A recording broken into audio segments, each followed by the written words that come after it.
So I'm so happy for all my students, short term, long term, online classes, recorded classes, whatever it may be.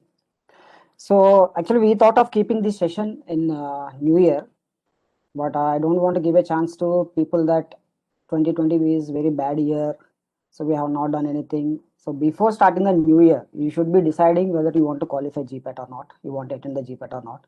So for that, I made a small presentation how my journey started, Pharma started, what we are doing here, all those things I would like to share with you. So don't think like it's a kind of a Gyan session or motivation session. Just definitely, I want to give you a snapshot that you can do well in GPAT and you can gift yourself the good rank in GPAT 2021.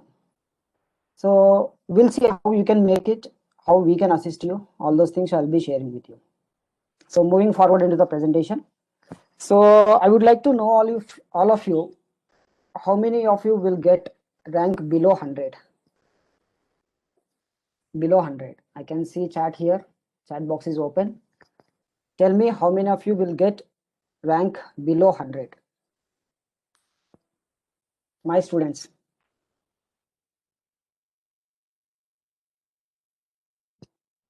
New students. Below 200. Muskan. Great. Shravani. Manusha. Siva. Great. Below 500. Raju has raised the hand. Great. So now tell me below 100. Last year we'll try. Below 100. Top 10. There is no word called try. Actually, in our sales field, they will say this. If you are trying means you will not get it. Below 100. Till now I didn't start preparation. Definitely. I'll help you, Rohit. Below 10. Below 100. Indraja, great. Good for your confidence. So why I'm asking this question is that whether if you feel that you can do it, you can do it. If you feel that I can't do it, the answer is the same. And this is not my quotation. This is a quotation from the Henry Ford. He says that whether you think you can do it. Whether you think you can't do it, you can't do it. But for my student especially, I will say this one. Imagination is free, right? So unless and until you don't have that imagination, you can't see it in the future. So there is a saying in world terms also. Unless and until you see it in your hand, you will not get into your hand. So ఆ mind లో మీరు ఆ picture చూడగలిగితేనే you will get it. But don't worry, I have a separate exercise for that for all the joint students. We'll be starting that from January itself. So there are so many ways you can get whatever you desire. So many books are there. It may be law of attraction, it may be prayers, it may be puja, it may be meditation, whatever it may be. Apart from your technical knowledge, technical skills of GPAT, I'll be taking through a separate session, particularly for my students. These affirmations, law of attraction, all those things. I have a separate exercise. Recently have completed my training part also on that. So whatever I tell, you do it judiciously. Maybe 10 days, 21 days, or 66 days. We don't have 66 days, maybe 50 days. Whatever I'll tell to you, maybe in the form of affirmations, maybe in the form of notes, maybe in the form of prayers, whatever it may be. I'll tell a secret to you, not only for the GPAT, whatever you want to achieve in your life, this exercise will definitely help you. So I'll take you through that exercise, maybe in the January first week or second week. So let me start my presentation. Just I would like to share my story with you all. I am a BPharm passed out graduate in 2008, and I got selected in the campus interview, CIPLA. But the job is that it's a sales representative. The sales representative job I hated very much. Along with me, some of my friends also selected in that. But ఇంత చదువు చదివిన తర్వాత, that means BPharms అయిన తర్వాత కూడా, if we go for any sales kind of job, I felt that is a shame kind of thing. The reason is that whoever comes to our college as a guest lecturer, they used to tell me that you have very bright future after B. Dr. Anji Reddy will come in his bench car and open his doors to ask you to join to the Dr. Reddy's company. So my principal, not only my principal, whoever the guest lecturer comes to our college, they used to say this kind of words. So I used to thought that okay, B farms అయిపోయిన తర్వాత we'll be having great future outside and we'll be getting at least 40-50,000. I'm speaking in the time of 2008. So why I need to go for the Cipla sales job? So I came to Hyderabad. I live in Hyderabad. So I searched almost all jobs. But trust me, the best salary I used to get in 2008 is that 3,500 rupees salary, bus pass, PF facility, canteen food free, and salary is 3,500. I was surprised, shocked. Okay, this is the reality of a pharmacy situation. And maybe in 2000, after 2010 also, it became so worst. You all already know about it. And I came to know that even studying B pharmacy students, they are doing some jobs outside. Just give me a minute. So I wondered, so why these people are going for the jobs and all? The pain point is same in 2008. The pain point is same in 2020 also. So I left that job, came to Hyderabad. So I went to one company. That guy told me, Uma, I'll give you 7,000 salary. It is a very good job. I'm giving you 7,000 salary, but income is unlimited. You can earn as much as you can. So that sounds me very exciting. I thought that, okay, this is my right job. But he has not told me the job profile. He told me that you come tomorrow at 10 o'clock with neat formals and tie, everything. So I went there. He brought 2 bags with me. He has taken me in the auto to one of the colony. So this is the colony. The colony name is DA colony. It is attached to ECL Hyderabad. I was not understood at that point of time why he had brought this colony to me. He said that giving 7,000 salary, I don't know office work. There is no limit for the income. So after getting down the auto, he has taken out the bags outside of the auto and he has given me some books to me. 5 books, at least he carried 10 books of Oxford dictionaries. Then I realized that I'm a sales boy for these Oxford dictionaries. So how do you feel? Any comments? How do you feel? So that guy told that 7,000 is your salary and there is an unlimited income. You will be getting a lot of incentives. But he dropped me at the colony point. We went inside without seeing the security. And he has handed over me that books and said that we'll be selling these books till evening. So if that is your situation, how do you feel? I want to know your answers in the chatting box. It's like hurting, miserable. Great. But trust me, I was completely broke that day. B pharmacy చదివిన తర్వాత for salary of 7,000 as a sales boy, I was completely broke. So that day, I realized one point. If we broke from outside because of some pressure, definitely we will die. If we broke from inside, then definitely some life will start. So that is I can say this colony is my Nyanka colony. I got motivated, enlightened about life, everything. So that is the reason I ask many of my students, what if egg breaks from outside? What happens? Simply omelette అవుతుంది. But అదే egg, if it is broken from inside, the new life will start. And again, this is not my quotation, and I have read it somewhere.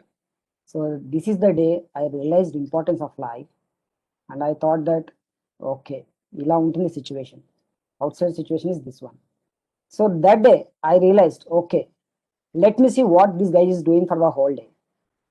I told that okay, I'll be with you, sir, till evening, but I'm not sure whether I'll be coming from tomorrow or not. Then he has taken me to inside the colony. He has given me that books, and that is a government colony. Floors of almost 3-4 floors are there in every building. As it is a government, definitely there will be lift also. So we used to take the stairs up, going up, coming down, going up, coming down. We have covered almost 600 apartments. 600 apartments having three families each apartment. So that was the exercise I have done whole day, carrying all the weights of the books. But surprisingly, by evening 5 o'clock, he sold all the books. That day, I learned some lessons. I can say it is a life lessons. One is that he has so much of clear with his vision that he has to sell these 10 books by evening. And as meeting 600 families, there are a lot of rejections. People used to close their doors. People used to scold us. People used to reject us. So I felt so many rejections on that day. And the third thing is that he has kept a time limit. By evening 5 o'clock, I need to sell out these books. That is the only thing he has kept in his mind. And he is motivated from morning to evening. నేనైతే కొంచెం I'm in tears and I'm completely broke I'm not having future vision was completely broke by is trying to make it motivation for me is trying to flow his energy to me and making some fun making some jokes but I couldn't able to come out of that pressure, I mean depression. So then he has some team support also. He has asked another two guys go into other apartment, myself with him we went to other apartment, and at the end of the day we sold all the 10 books. That made me surprised. Then in the evening, he asked me, "How did you find the job?"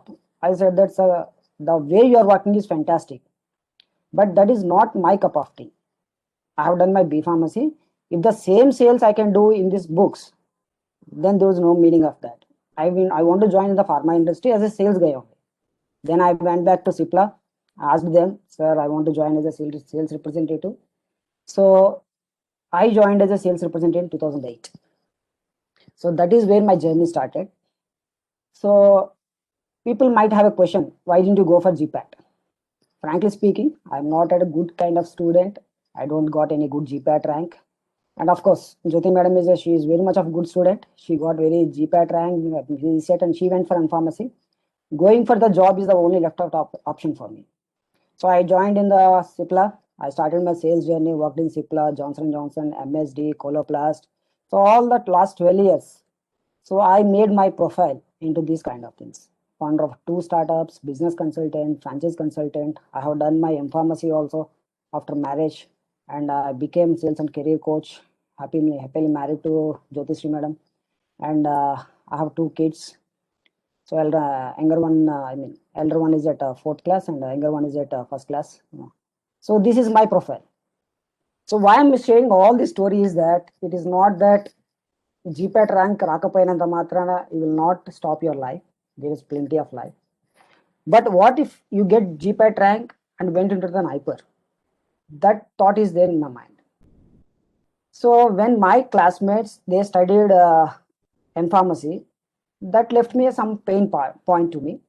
But I'm as a secular person, sales guy, I'm earning handsome of salary at the time of 2008.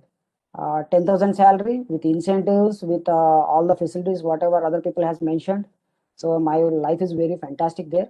But somewhere I have this pain point of not completing M pharmacy, and that in the repeated premier institutes.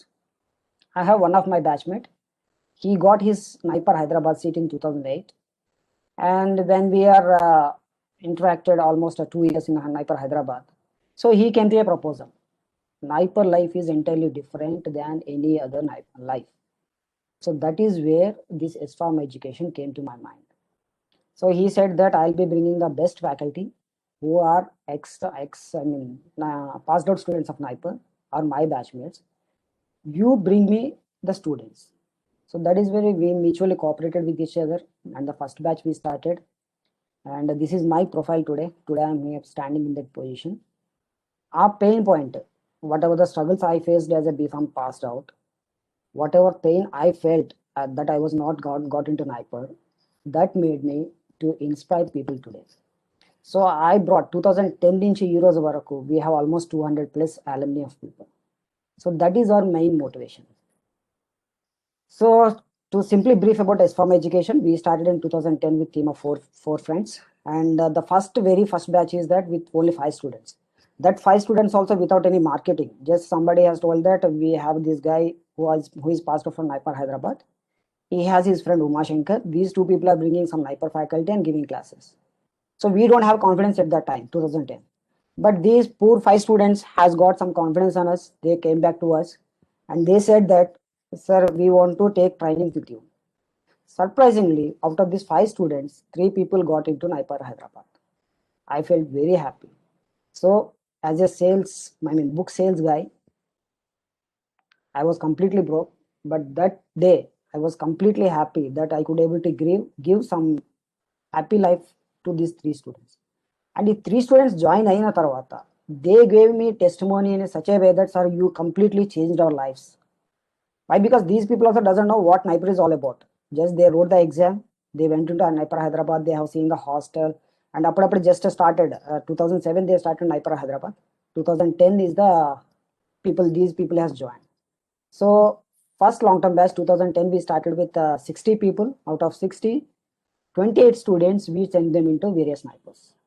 So that is where our success started. Till today, we have almost 200 people plus in NIPER alumni, BHU and other universities. And the great thing is that all the alumni who are passed out of NIPER, they are faculty still serving in our next form education.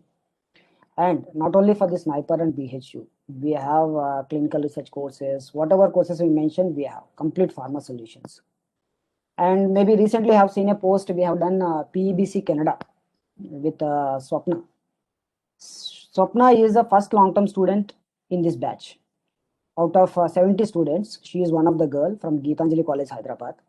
So she didn't get good GPAT rank, but she has completed her M-Pharmacy in Geetanjali College itself. And she went to, she came to us again for pharmacovigilance coaching. Then she got married. She went to Canada. She wrote her PEBC exam there. She is working as a registered pharmacist there. And now she is our PEBC trainer. So that is what makes us very happy. Our students excelling their careers, becoming the experts in their own fields, and in turn helping the fellow pharmacy students. This is what our success story. And it is all about S-Pharma education. It's a one-stop solution for all pharmacy entrance exams and pharmacy careers. So if you see the basket, this is for all the new students who are attending today. We serve in all these categories: PG exams, government exams, international pharmacist, and even in this pharma IT sector. You mention a sector in this, I'll name a person in that. So we have good drug inspectors with us. We have good people from Canada. We have good people from pharma IT. We give support in all terms of pharma careers. And somebody mentioned, what about PharmD course? Yes, exactly. Who is that? Pravalika. Right now I can understand because of some PCA issues, they are unable to give the best. PharmD has very good scope in abroad, Canada, Australia, and even US also. And the motivating factor I can tell you is that you are eligible to write NAPLEX and FPGA, whereas B Pharmacy is not eligible to write the exam. Even M Pharmacy also I can say. The student having 6 years of continuous education are eligible to write this USA exams. That is one motivating factor. And of course, definitely studies will not be wasted. PharmD has a different curriculum and their skills are incomparable with the B Pharm. So for you, pharma IT or maybe abroad international exams, this will help you a lot. And this is the common quote I ask for every student. The best way to predict future is that it's not astrology, numerology, or maybe other kind of malpractices. The best way is that you can create your future. In 2008, I have decided that when I'm a sales guy, in the next 10 years, I have to have my own kind of office with me. I want to have my own 2 BHK flat in Hyderabad with good family, and I should be in a position to help my fellow pharmacy juniors. This is what the vision I created in 2008 itself.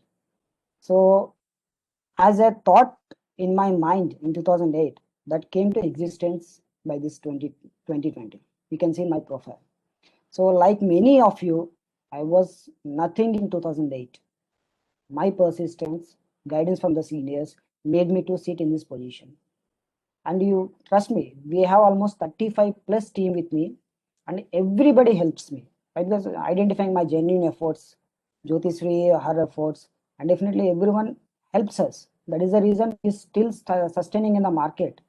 We don't publish our ranks in the on our brochures, but still we are in the market from last 10 years. The reason is that the alumni is strong. So just I'd like to share only 2 examples, and I'll close this with and I'll hand over to Nagarjuna sir. So this guy is Pawan Nayak from Siddhartha College. It's in somewhere, I'm not sure about the place, near to Guntur. So this guy qualified GPAT with us, and he has taken NIPER coaching. NIPER, I asked him to come to Hyderabad. He couldn't able to come. He joined the GPAT batch itself along with other students, and now today he is in NIPER Mohal. This is one of the motivating example for me in 2019. So I understand. We started year with very passionately, happily, but because of this COVID, Corona, many people got stuck. Many people got frustrated. But still, that doesn't hold for us. If we give ourselves a good gift in 2021 GPAT, then that is more than fine for everyone. And another example I'll share you, Pushpa. The beauty of this person is that she has a gap. B pharmacy somewhere around 2012 or 13 passed it. I'm not sure about the exact year. She forgot complete B pharmacy syllabus. That one I can say. The first day when I got call from her, she doesn't know anything about B pharmacy. మనం నిన్న చదివిందే ఈ రోజు గుర్తుండదు. So forget about that gap.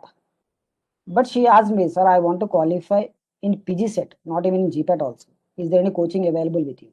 Then I asked her to come to Hyderabad. She is from Tirupati. So she came to Hyderabad. She has taken coaching with us. So she kept her efforts. She used to sit here in the institute only from morning 9 o'clock to evening 6 o'clock. Her hostel is also nearby our institute only. She used to spend a lot of time in the institute. I don't know how he has studied. I have never asked her progress also. But luckily, or maybe with her efforts, she qualified GPAT. Then she has pushed a little hard for NIPER, and luckily she got into NIPER Hyderabad. And not only NIPER Hyderabad, as a analysis seat, she is a gold medalist. After Swain sir, you might be listened to the classes of Swain sir. She is actually student of Swain sir. After Swain, she is the one who got gold medal in analysis branch. So this is what our success says. So why I'm showing this example? It's just because seeing is believing. So we have shown you the achievers. If they can do it, you can do it. This is what I would like to convey the message. Maybe I have taken much time, more than expected. But I want to give a clear-cut message to you all that this 50 days is more than sufficient for you to get qualified in GPAT. And of course, for the long-term students who are preparing from last 6 months, then definitely this is an opportunity for you to revive all the syllabus. And if you are standing at 200, rank below 200, you can push up to below 100. And this is not so much of rocket science, and definitely this can be achievable. The reason I'm saying is from past 10 years, I have seen so many students, they have done it. But my challenge and question is to all of you is that the next 50 days, how much efforts you are keeping, how much serious you are. If you want to celebrate your Pongal festival, you want to celebrate your all other New Year, everything, then it is up to you. So if you can keep your 50 days dedicatedly for this GPAT 2021. So we expected that exam may happen in May. But fortunately or unfortunately, the exam is in February.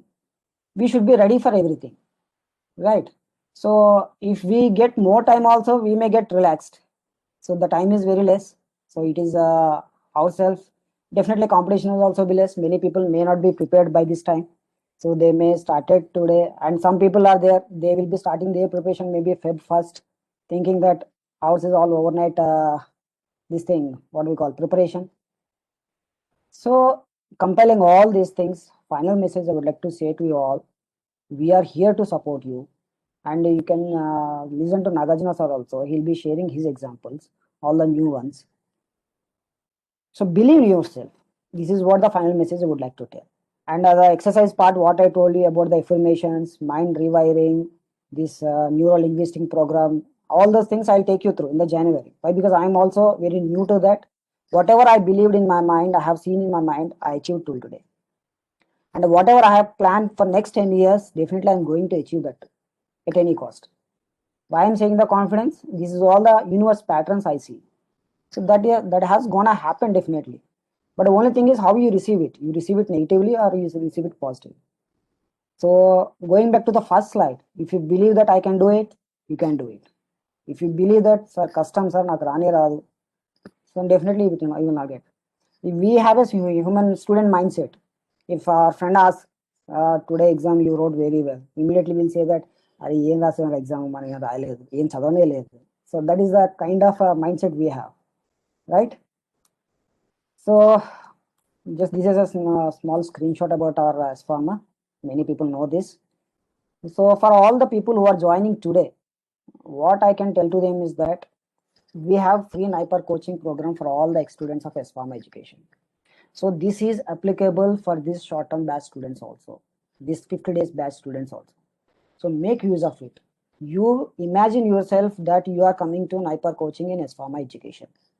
That is what I can tell. So if your confidence levels are low, I'm not asking you to get rank below 100. Just you qualify your GPAT rank and get me some GPAT rank and give me some time, then definitely in the next 3-4 months, I will give you the best of the best NIPER training. I'll give the best faculty for the NIPER. And for all the my right now current students, I'm not sure about your progress, but the feedback from the faculty and the Jyoti madam is that we have almost 20 good ranks. I'm surprised with the confidence levels what the faculty has told. But I didn't got the same response from you people. Why still some delay is there in your mindset that I can achieve some good rank? But a lot of expectations are there on you people from the faculty. They identified almost 20 ranks below 100.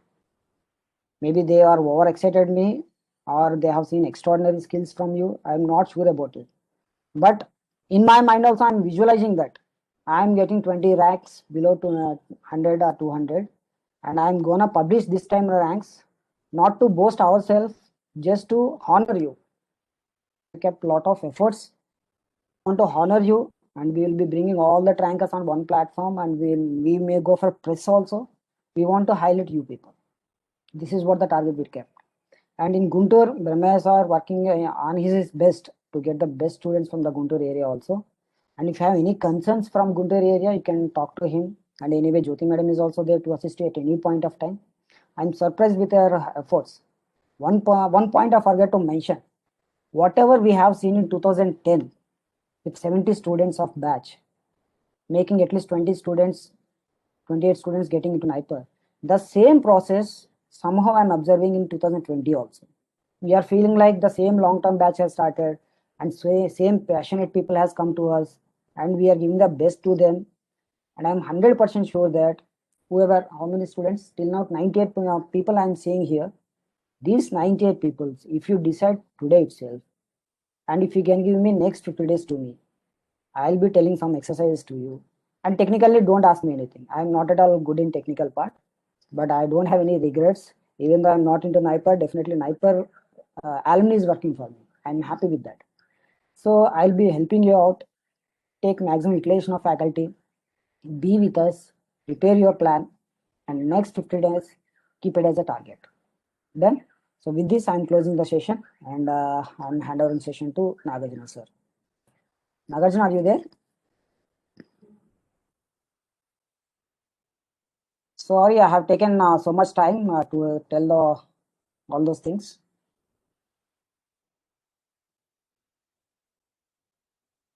And only request for all my students and new students is that please do refer us to all other people. Don't think that they will be your competition and వాళ్ళు మనకన్నా ఎక్కువ prepare అయితే మళ్ళీ మన rank ఎక్కడ పోతుందో definitely competition is there but you try to do your best that is what I can tell and any queries and concerns definitely I am myself and Jyoti is there to help you out any point of time. So let me invite Mr. Nagarjuna Reddy.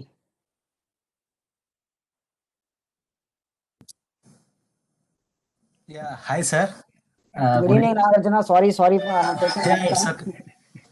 It's okay, sir. It Carry was on. very impressed critical experience which you shared. I think it was very helpful to us, who are in the meeting. Great. Your voice is breaking, Nagarjuna. It was very. Please, you carry on. Okay.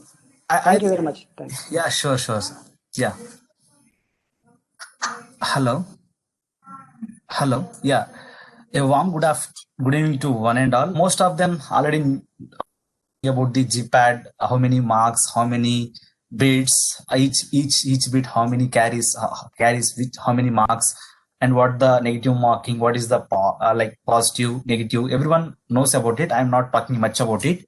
I will just correlate the cutoff ranks between the 2020 and 2019. By seeing it, we will came to know what is the range to get GPAT qualification and where we are we going to qualify or not, because we generally practice the couple of GPAT bits. We generally taking the mock exams. I hope you already doing it. So generally, if you see 2020, 2019, there is a huge amount of the variation will be there. Again, 2021 also predicts. It's a very tough to predict, because 2021 where we could not able to predict, because there is a huge cases where we need to think, because few of them does not have academics, few of them don't have time. They can depending on the academics like yes pharma, so they will get more knowledge. They have a lot of time to spend towards the GPAT, because now if you see the previous year, they need to visit laboratories, they need to visit their colleges regularly. Due to that, they have a lot of busy curriculum, busy academic curriculum, or busy academic schedule. Due to that, they could not able to focus.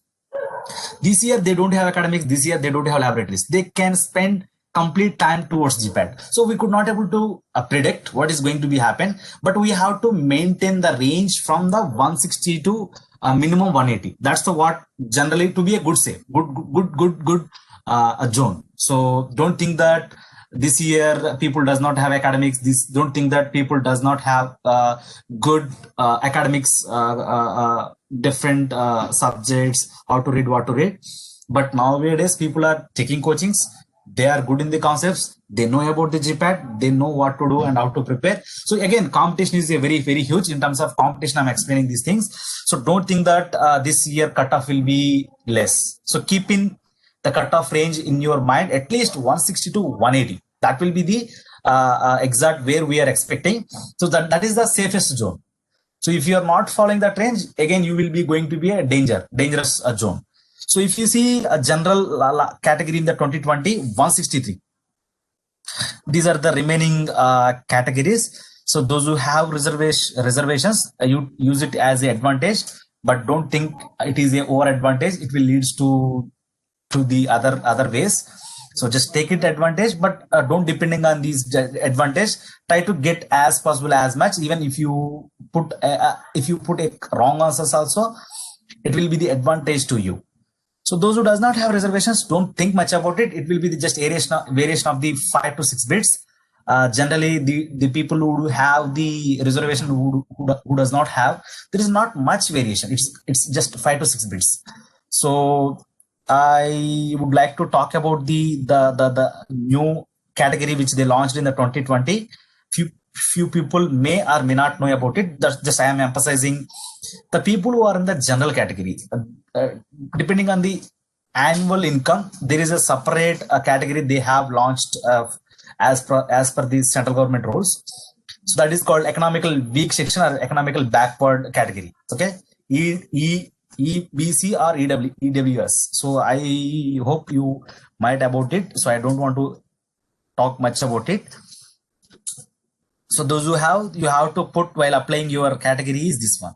Okay. So then you will came to know how many marks you are getting and whether you will be qualified or not. Because GPAT, if you see the GPAT rank card, there you will see the category, how many marks you got, so whether you qualified or not qualified. So if you need to choose your correct category. Anyway, they won't validate your category during the GPAT exam, but definitely while we are going to pursue our M Pharmacy, MS Pharma, any post graduation, they will validate your reservation certificate. So try to put as much as you have. Few people will put wrong, but don't do that. Just put whatever you have. So those who are eligible for EBC or EWS, just put it as per the range of the cutoff. You will get either qualified or not qualified. So that is the advantage the student will have. Okay. Coming to the 2019, if you see, there is a huge variation like 2019 to 2020. There is a around 22 marks we can see.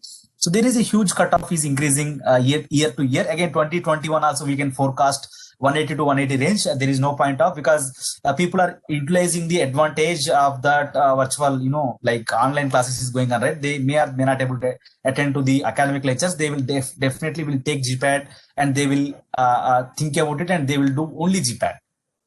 Basically GPAT preparation, I'm saying. So even OBC also same. There is a huge amount. You can see the correlation between the 2020 2019 in terms of cutoff marks. Again, the total number of candidates. Also you can see here around I think 19, 13, 17, yeah, around if you can see the qualified number of students around the 3,900 around change. I cannot say an exact number. It's around 3,900. If you see here, it's about the 2,900 around change, because the year by year, the number of applications, the number of registration of the B Pharma students who want to write GPAT exam is increasing. The growth or the number of students, the number of applications are increasing. By seeing that, even they are manipulating this cutoff. So they are trying to put maximum students to be in the cutoff range. Okay, how this cutoffs, how this everything will be going to the partition. It's depending on the GPAT first rankers by the how many students are going to be right. So based on that, they will put these ranges. As per my experience, around I think 60 to 70,000 students is going to be right 2021. Earlier 2020, around I think it's a 50 to 60 range. Exactly we cannot say, but there is a cutoff members who have written. So 50,000 to 60,000 2020 and 2021, like me, who are going to write government exams. Even I'm preparing for a drug inspector. Even I'm planning to write a GPAT 2021 to increase my rank to the best, like a top 100 or top 200. So there are like how I can say that, non-B Pharma students are like those who are pursuing PhD, those who want to pursue PhD, or those who are doing job, even they will write, because this year, right, we don't have offices, we don't have much work, so everyone have time. Like me, those who have plans towards some other career paths, like a drug inspector or the central pharmacist, they will also write, because they want to check their knowledge, how much capabilities, how much caliber they have. So with the GPAT, they will evaluate their performance. Based on that, they will do further plan. So keep in mind. So those kind of things also we need to take care. These are the general things I'm saying, but no need to worry. GPAT is a very, very, very, very easiest exam compared to the other national exams.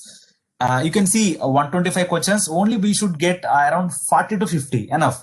Out of 500, it's like a very, even if it's not a 50%, it's 30 to 40% of the qualifying marks. So thinking that way, it's a very, very easiest exam. Even we don't want to cover entire GPAT syllabus, only limited topics with the help of priority in the sense that we need to choose the particular topics. So we need to complete those topics initially, then we need to jump into the one by one.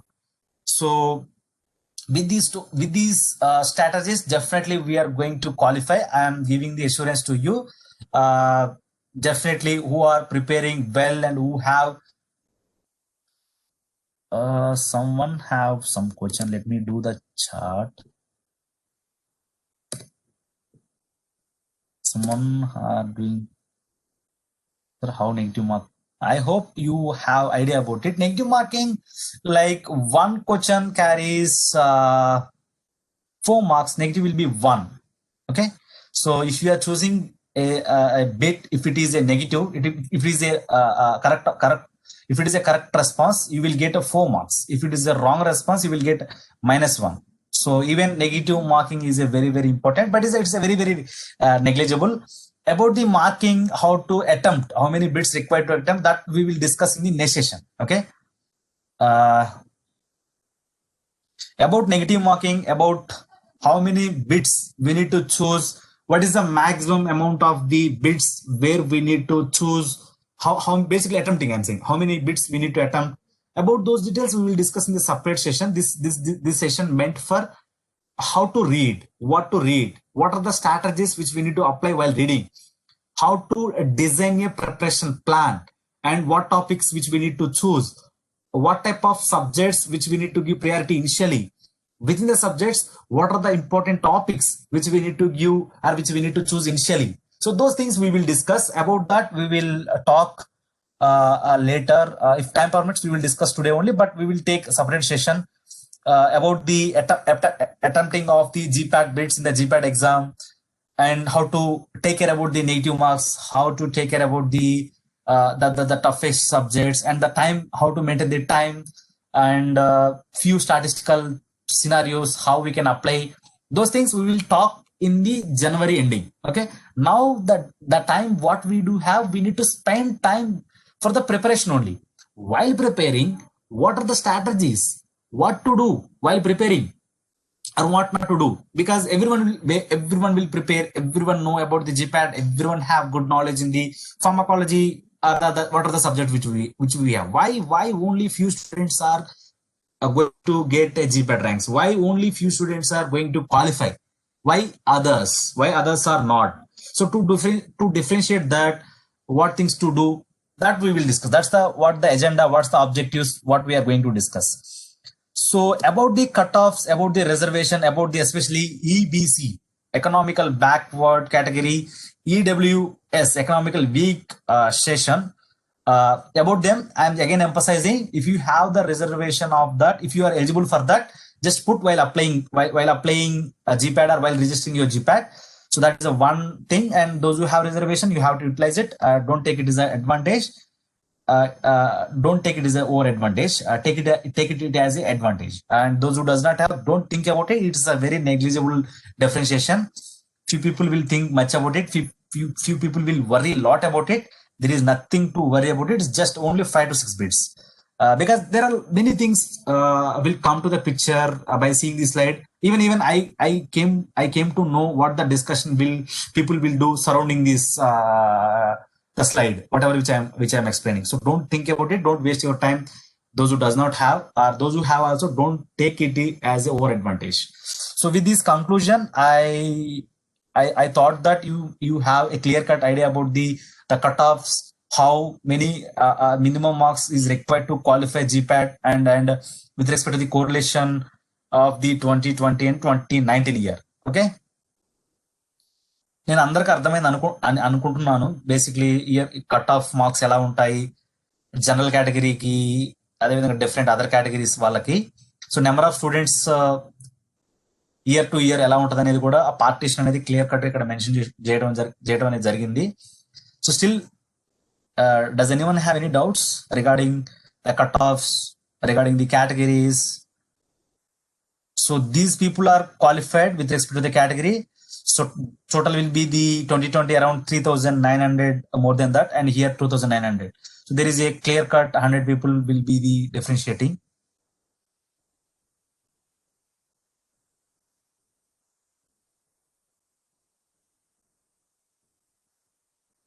So with that, if you have any questions, this is also very important point where people have a lot of questions.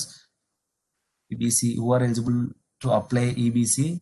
Sir, please explain about the cutoff marks.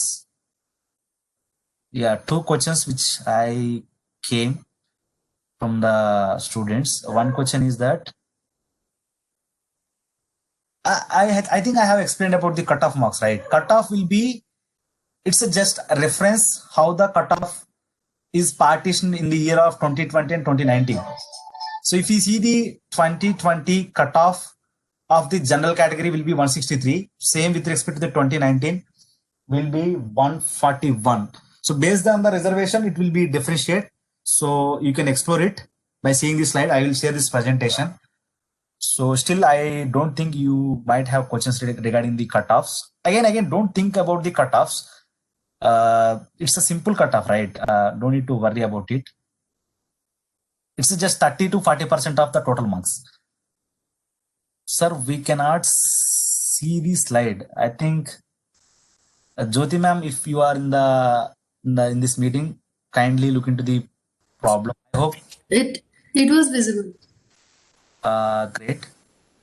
Again, who are eligible for the EBC? It's a good question. It's depending on the financial income from your family. Depending on that, you need to go to your revenue office, like MRO office. You need to discuss with them. So for those details, you can approach to the Jyoti ma'am, or you can directly approach to me. We will discuss separately for that. I see the question who are eligible to apply. Yeah, that's only the answer which I can give the question. So the depending on the financial income which you have, the family which you have. So from that you are either you will eligible or not. That will decide by the revenue officers, either MRO or VRO. So that for that, so you will take further discussions by having discussion with the Jyotima. What's the next question? Yeah, nothing questions. Yeah, great. I hope everyone have clear cut idea about the reservations and cutoffs and the how to do. So that's a general discussion. No need to worry about much from this slide onwards. Very important. So kindly focus well. So how to prepare for GPAT or simultaneously NIPER? So at a time we have to do both, because the people who are going to write a GPAT, most of them, they have the dream that they need to go to NIPER, or they need to have a good NIPER rank, and definitely they are interested to pursue their MS Pharm or M Pharm or the post graduation in the prestigious institutions like NIPERS or IIT BHU or IIT ICT Mumbai, like the prestigious institutions. So for that, we need to prepare simultaneously for GPAT and NIPER. At a time, we need to think about both. Again, initially, we need to talk about the GPAT. So why? Because GPAT is the minimum criteria to write NIPER JEE. Okay. So first we will talk about the GPAT. So as of now, I think we have completed almost 90% syllabus. There is a 10% syllabus or miscellaneous subjects which are not important, or we will discuss together while preparation along with the lectures. So the plan and design is a very important at a current status or the current scenario. What is the plan? What is the design? As everyone know, the notification came to the everyone. So start registering, start the doing the application, start the submitting your applications. So that is your personal choice. Do as possible as early. Don't postpone up to the end, and don't worry. So do it today or tomorrow. So that's the story about the application and registration. Yeah, you might have very good idea about it. Coming to the plan and design. By seeing the notification, as we know that only 50 days we do have. Only 50 days. 50 days, nothing but hardly 7 weeks. I can say 7 weeks. We need to prepare at least 4 subjects, and the people who need to get good GPAT rank, and again, anyway, we need to prepare all subjects, but again, we need to revise which subject is very important, or at a particular subject where it have a good weightage or good coverage with respect to the GPAT. Based on that, we need to plan and we need to design. When I say 7 weeks, let's say 7 subjects which we are going to plan, 7 subjects into 7 weeks. Even we don't have much time. Only hardly we do have 1 week. 1 week per subject, thinking that way. Again, when I say week, we need to think about the Sundays. Again, we need to think about the functions, marriages, birthdays, or we need to think about the academic exams, semester exams, especially semester lectures, semester classes, or the academic curriculum, basically. Again, we need to think about it. Okay, when I say a week per subject, we need to think these scenarios and we need to consider these scenarios. So by seeing in this way, we do have very less time. So in this time, the people who are going to write a GPAT exam, they have only one goal in front of the surrounding wherever you, other circumstances wherever you, nothing else other than the GPAT, nothing else. Even don't use your social media platforms such as WhatsApp. For general communication, you can. For general communication, for GPAT, you can use it. For NIPER, any good for the pharmacy, you can use it. Other than that, don't use it. It's a wastage of the time, especially these 2 months, these 50 days. If you are wasting your 1 minute, indirectly you are losing inversely proportional to your success. Whatever the dream, whatever the goal which you have, indirectly you are decreasing your capacity of the goal or the capacity of the dream. So don't waste the time. Time is the very important. Time directly proportional to your success. The time, whatever the time which you are using, directly you need to convert into the GPAT score or the GPAT marks or the success rate. So time, again I'm mentioning time is very important. If you are wasting your time, so indirectly you are decreasing your whatever the plan, whatever the goal, whatever the dream. Keep in mind. So that is the time with respect to the days, how many we do have. I don't want to much talk about it. So it's your wish. Either you want to talk with your friends, either you want to celebrate the birthdays, marriages. Marriage you can do later also, right? Birthday will come again next year. But GPAT exam will come again once a year. So keep in the mind, even don't waste much time for the 31st, January 1st. It's every year we will get. Once if you go to NIPER, you will came to know what is the exact December 31st. I don't think you know what is exact importance. Once if you go there, you will came to know what is the importance. As of now, you might not do that much enjoy for your 31st. But once if you go there, definitely you will do a lot of enjoy. That's one the culture about the NIPER Mohali or NIPER Hyderabad which I'm talking.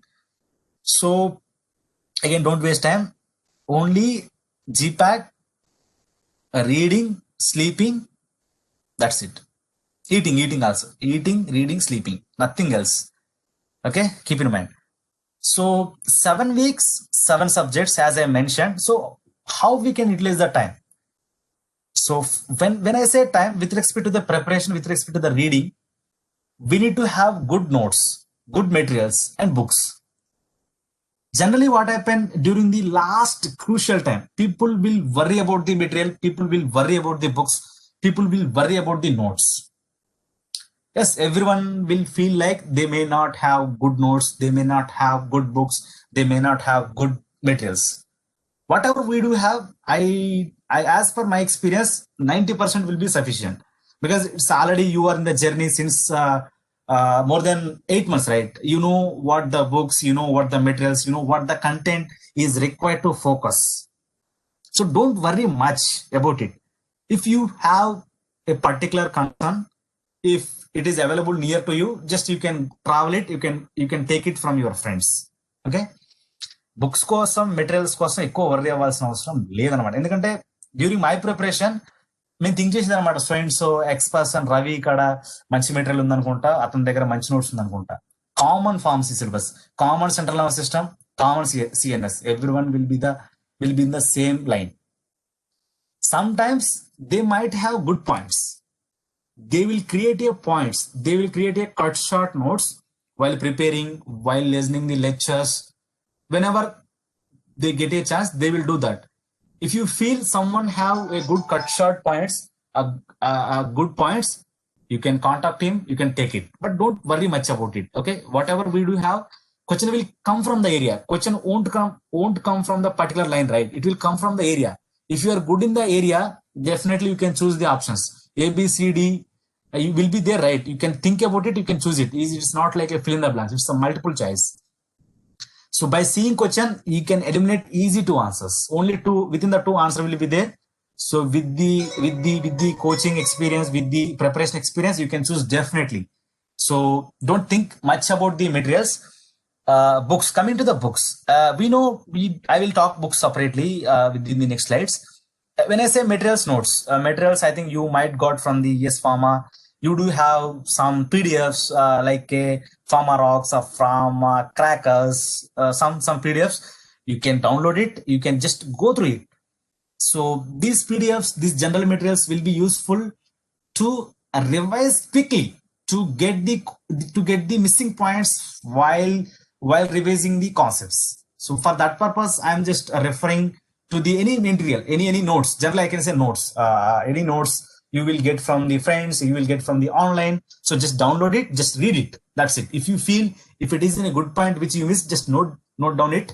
Very important for the final revision. Again, when we're talking about the notes and materials, I hope everyone is following the pharmacological classification notes along with the small or any notes for the important bits, for the important points. When I say important points, I will give one example. Anyway, these points will be there in your notes, but you have to segregate it. You have to separate from your notes. That should be only just 10 papers. It should not be like a Mahabharatam or Ramayana. What I'm saying that you people have your lecture notes. You people have a particular books. From the notes, from the books, you have to segregate a very valid points. When I say valid points, again you might have a question. Sir, how to differentiate either point is valid or not? Most of the points are valid, so you can highlight with the pencil or pen. But the valid, when I say valid points, especially the units, I will give one example. What is the CGS unit for the interfacial tension? Does anyone can give answer for that question? It's not the multiple, it's just direct question. What is the CGS units for the interfacial tension? What is the units for interfacial tension? Anyone giving answer? Twice. Good. I need an answer from CGS. I am saying CGS, right?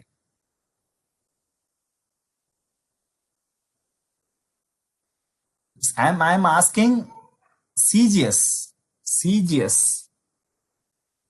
Why poise? I don't think poise will be the.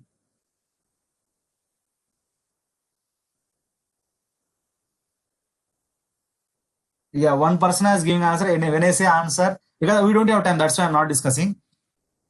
There are the couple of answer. Answer will be the dense first centimeters, not centimeter square. So, like the way we have to segregate all units. So when I say units, there are the different units which we will get in the pharmaceutical analysis, which we will get from the Sutix. So you have to put a pharmaceutical measurements or units. From that, you have to write one by one up to 15 units. First interfacial function. Like that way, you can follow any order, but end of the minute within one page, within less than 1 or 2 pages, we should have all units along with the terminology. So what happens when I segregate in this way? While segregating, you have to write by using pen, or you can copy, or you can take Xerox, whatever the environment what you have. While doing the segregation, you will came to know the differentiation from one measurement to another measurement, one unit to another unit, one terminology to another terminology. The end of the revision, in the end of the last 10 days, you have to spend 1 day for one subject. Definitely you will get confusion because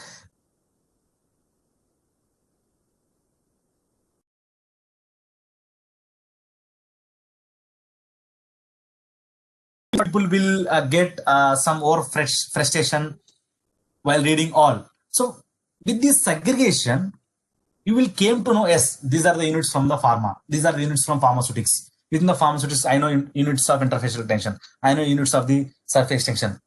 So by seeing it, you will get some clear cut idea. You will increase your confidence levels. So keep in mind that is the in the same similar way you can do from other. You can do solubility ranges. Similar way you can do for flow property of the powders. You can do numerics. When I say numerics, what are the numerics? There are a couple of numerics which we will get in these Sutix, especially in the Sutix. When I say Sutix, there are a lot of numerics which we will get while reading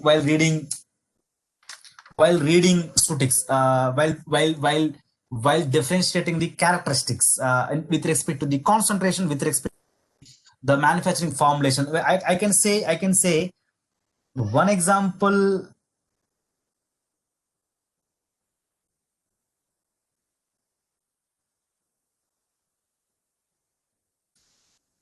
I can say solubility ranges. I hope everyone knows the solubility ranges. What is the solubility ranges for highly soluble, low soluble, very, very low soluble? So those kind of numerics, we have to write into separate pages. That shortcut notes will be useful for you the end of the preparation. So that is the one thing that we have to do while preparing it. Again, when I say preparing, no need to be much makeup or no need to be much worry, blue pen, red pen, green pen. Just use one pen. That should be easy to understand. It is not the semester exams, right? It is a shortcut notes will be used, will require to use while end of our preparation. While segregating, we will differentiate or we will get a lot of confidence. Because if everything will be one notes, we cannot revise all papers, right? So, because especially the units, numerics are the very, very confusing areas. Okay, units, definitely we will get 1 or 2 bits from units. Definitely we will get ranges and numerics from 1 or 2 bits. So why we should lose those? Because conceptual questions everyone will attempt. When I say conceptual, what is the neurotransmitter involved in the parasympathetic? It's a simple, right? It's a conceptual question. But when I say what is the previous question, when I say what is the units for interfacial function, that is a kind of the somewhat confusing question. So for those kind of questions, we need to segregate the notes. With the segregation, we will be having 100% good confidence. Same way, there are the different size reduction equipments, are the lot of equipments, rotafill, ecofill, or cutter miller, roller miller, hammer miller. There are the lot of mills. I will talk about the pharmaceutical engineering also, because there might be a chance that we will get one question. But it's only 2 tables. We need to take from the any book, or I hope whatever the material which you have will be there in that. I'm thinking, if not, you can tell me that. I will share if required. I don't think that you don't have, but definitely most of. I will give one example: cutter mill, roller mill, hammer mill, ball mill, and then the edge runner mill. They will ask, what is the principle behind it? I'm talking about the equipments. Second area. First, we need to segregate the pharmaceutical units, pharmaceutical measurements. Then we need to segregate the numerics. When I say numerics, there are the different numerics, ranges, volumes, or what is the efficiency of the FA filter membrane, what is the class 100, what is the class 1000, the different pharmaceutical analysis, IR stitching values, IR bending values, what is the stitching value of CC double bond, C double bond, C triple bond, C triple bond, C. When I say numerics, those are the numerics we have to segregate from the notes. While doing segregation will be in the one particular page, while revising, just we have to look into the before exam, just before 1 day or before 2 days. Because numerics are the these units where we will choose wrong answers. For that purpose, I am just emphasizing again. Coming to the equipments, there are a lot of equipments, viscometer, there are a lot of the polarimeter, there are a lot of equipments where we will get from our pharma. You have to choose all equipments, what purpose it should be used. Example, I can, and again, principle is also very, very important. What is the principle of cutter mill? What is the action behind the equipment? So such kind of things where we need to focus. There are a lot of equipments. What is the how to measure the blood pressure, how to measure the BP, how to measure the blood glucose level, how to measure the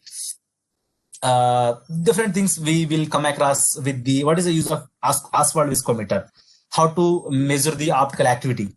So what is the equipment name? What purpose which equipment is being used? So that is also one important area where we need to focus. That is the coming to the equipments where we need to focus. In this way, we have to segregate our notes, especially important, because where we are expecting at least one question from these the whatever the discussion which we had. After that, so that's the preparing the personal notes or private notes along with your the whatever the material which we have, what are the books which we have with these personal notes, private notes, you can share with your friends, or you can dividing into the batches. When I say batch, again, don't discuss much.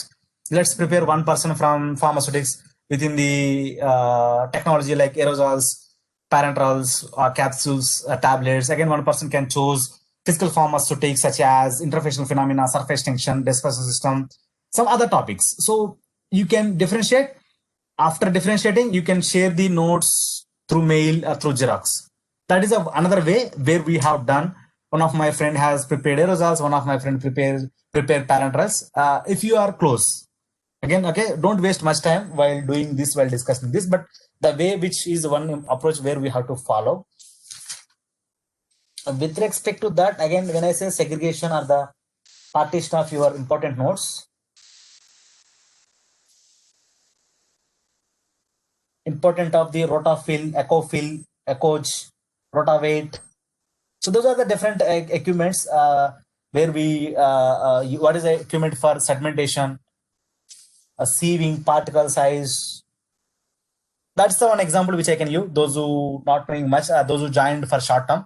Long term people definitely don't know. They have good idea, but short term people, for them, I'm just emphasizing again and again. Again, there are the many things to segregate. Test. What is the sterility test? What is the pyrogen test? What is the clarity test?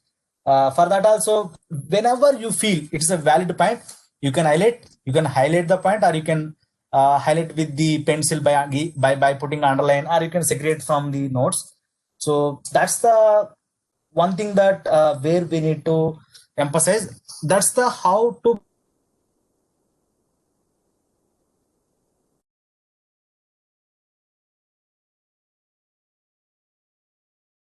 measure. So whenever you have these kind of requirements, whenever you have this kind of things, you will increase your confidence level. You will avoid your pressure. So that's one advantage which I can, because everyone have books, everyone have pharmaceutics notes which you written from your lecture. If you see that notes, you will get some kind of phobia how to remember that particular 100 pages notes. In that, what there are the only few important parts. There is nothing to remember everything, right? So what is the point which you feel it is important for the competitive prospect? You have to highlight, or you have to segregate from your notes. If you segregate, while the end of the preparation, instead of reading particular page, you can read only the point with the segregation or with the underlining. So I hope everyone understand with this strategy what I'm explaining. If you have any doubt with this, whatever the strategy, you can text a message in the box. I will again repeat one more time. So that's the story about the preparing a private notes or the personal notes or the shortcut notes from the whatever the source which we have. When I say source, it can be material, it can be book, it can be the notes where we written from the lecture notes. Okay, great. Coming to the next point, that is the 2 points. Plan and design. Again, we are these things will come in the plan and design only, because we know 7 days. While doing these 7 days per week per subject, or one subject 1 day, whatever the plan you can decide. Or if you want, I will tell how to read also.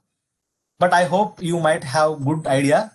If you people think that how to read either particular 1 day for one subject, 1 week for one subject, or 1 hour per one subject, so I will talk about it if required. So while doing this preparation only, I have explained how to segregate, what to do while preparing, how to validate either point is important or not with respect to the competitive. Okay, this notes, this material, whatever the shortcuts, whatever the highlighting, will be important throughout your career, not only for GPAT.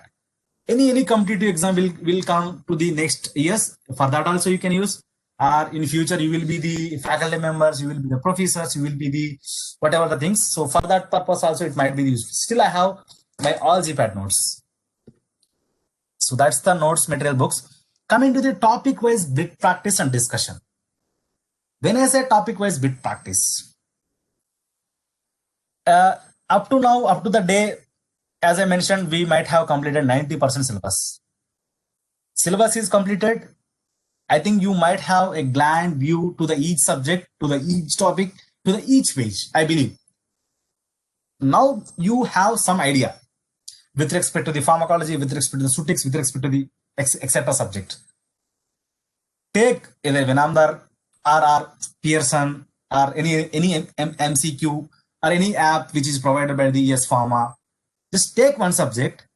If you have a topic wise, even from the subject, you will came to know this question from by seeing the paper or by seeing the bit, you can think where it is coming. ANS, CNS, chemotherapy, wherever it may be. So just do practice from this way. You have to evaluate your capabilities. You have to judge your concepts. Do it at least once per day. Practicing the bits from the day onwards. I don't know how you have done before. Forgot about the past. Think about the future. Think about the present. Present మీరు ఏం చేస్తున్నారనే దాని మీద focus చేయండి. ఫ్యూచర్లో ఏం చేయాలనే దాని గురించి ఆలోచించండి. Think about the future and think what to do at a present. Okay, these things are very very important. Topic wise bits practice also. If you have a topic wise bit, do it. Again, if you don't have, don't think about it, because in the GPAT we don't get topic wise. Topic wise, why I am saying that, let's say I have completed chemotherapy. Out of this complete chemotherapy topic, how much I have knowledge, how much approach which I have towards the GPAT question. Let's say if any particular question, what is the drug of choice for meningitis? How much approach which I have towards that infection? You know chemotherapy, you know antibiotics, you know meningitis. Either you are choosing a correct answer or not. You have to validate. If you don't know, go through the topic, revise it, read it. So topic wise bits practice, that is what. If you don't know topic wise bits, just take any one paper, take any subject. When I say bits practice, you have to do anyway, whatever the source which you have, whatever the available things. While practicing, if you think that bit, if you don't know, keep aside that bit, or you can try it. Okay, so while practicing bits, you will came to know how much knowledge which you have, how much the concepts, the approach which you are applying towards the choosing the correct answer for the particular bit. నేను ఏం చెప్తున్నానంటే, particular question practice చేసేటప్పుడు మీరు evaluate చేసుకోవచ్చు అనమాట. మీకు ఎంత knowledge ఉంది, మీరు ఎంతవరకు అప్లై చేస్తున్నారు ఆ నాలెడ్జ్ ని towards the question, towards the taking correct answer. So keep in mind, it's a very bits practice is the very very important. If you are not practicing the bits, indirectly you are not focusing on your goal. Everyone will read, everyone have books, everyone are taking coaching. So the key differentiation, this is the one thing, that practicing the bits, the way, the number of bits which we do, we will be the very very near to the success, near to the dream, near to the goal. Because what happen if you practice the bits, you are applying your concept. So practicing bits is the one strategy which we need to think, which we need to do. Second point, discussion. Either let's say take any discussion, because sometimes discussion also, because per day when I prepared during my B.Pharmacy 4th year, I spent more than 10 hours per day. I am not a clever student. I am the general average student. To qualify the GPAT, no need to be a clever, just to be a B.Pharmacy student, that's it.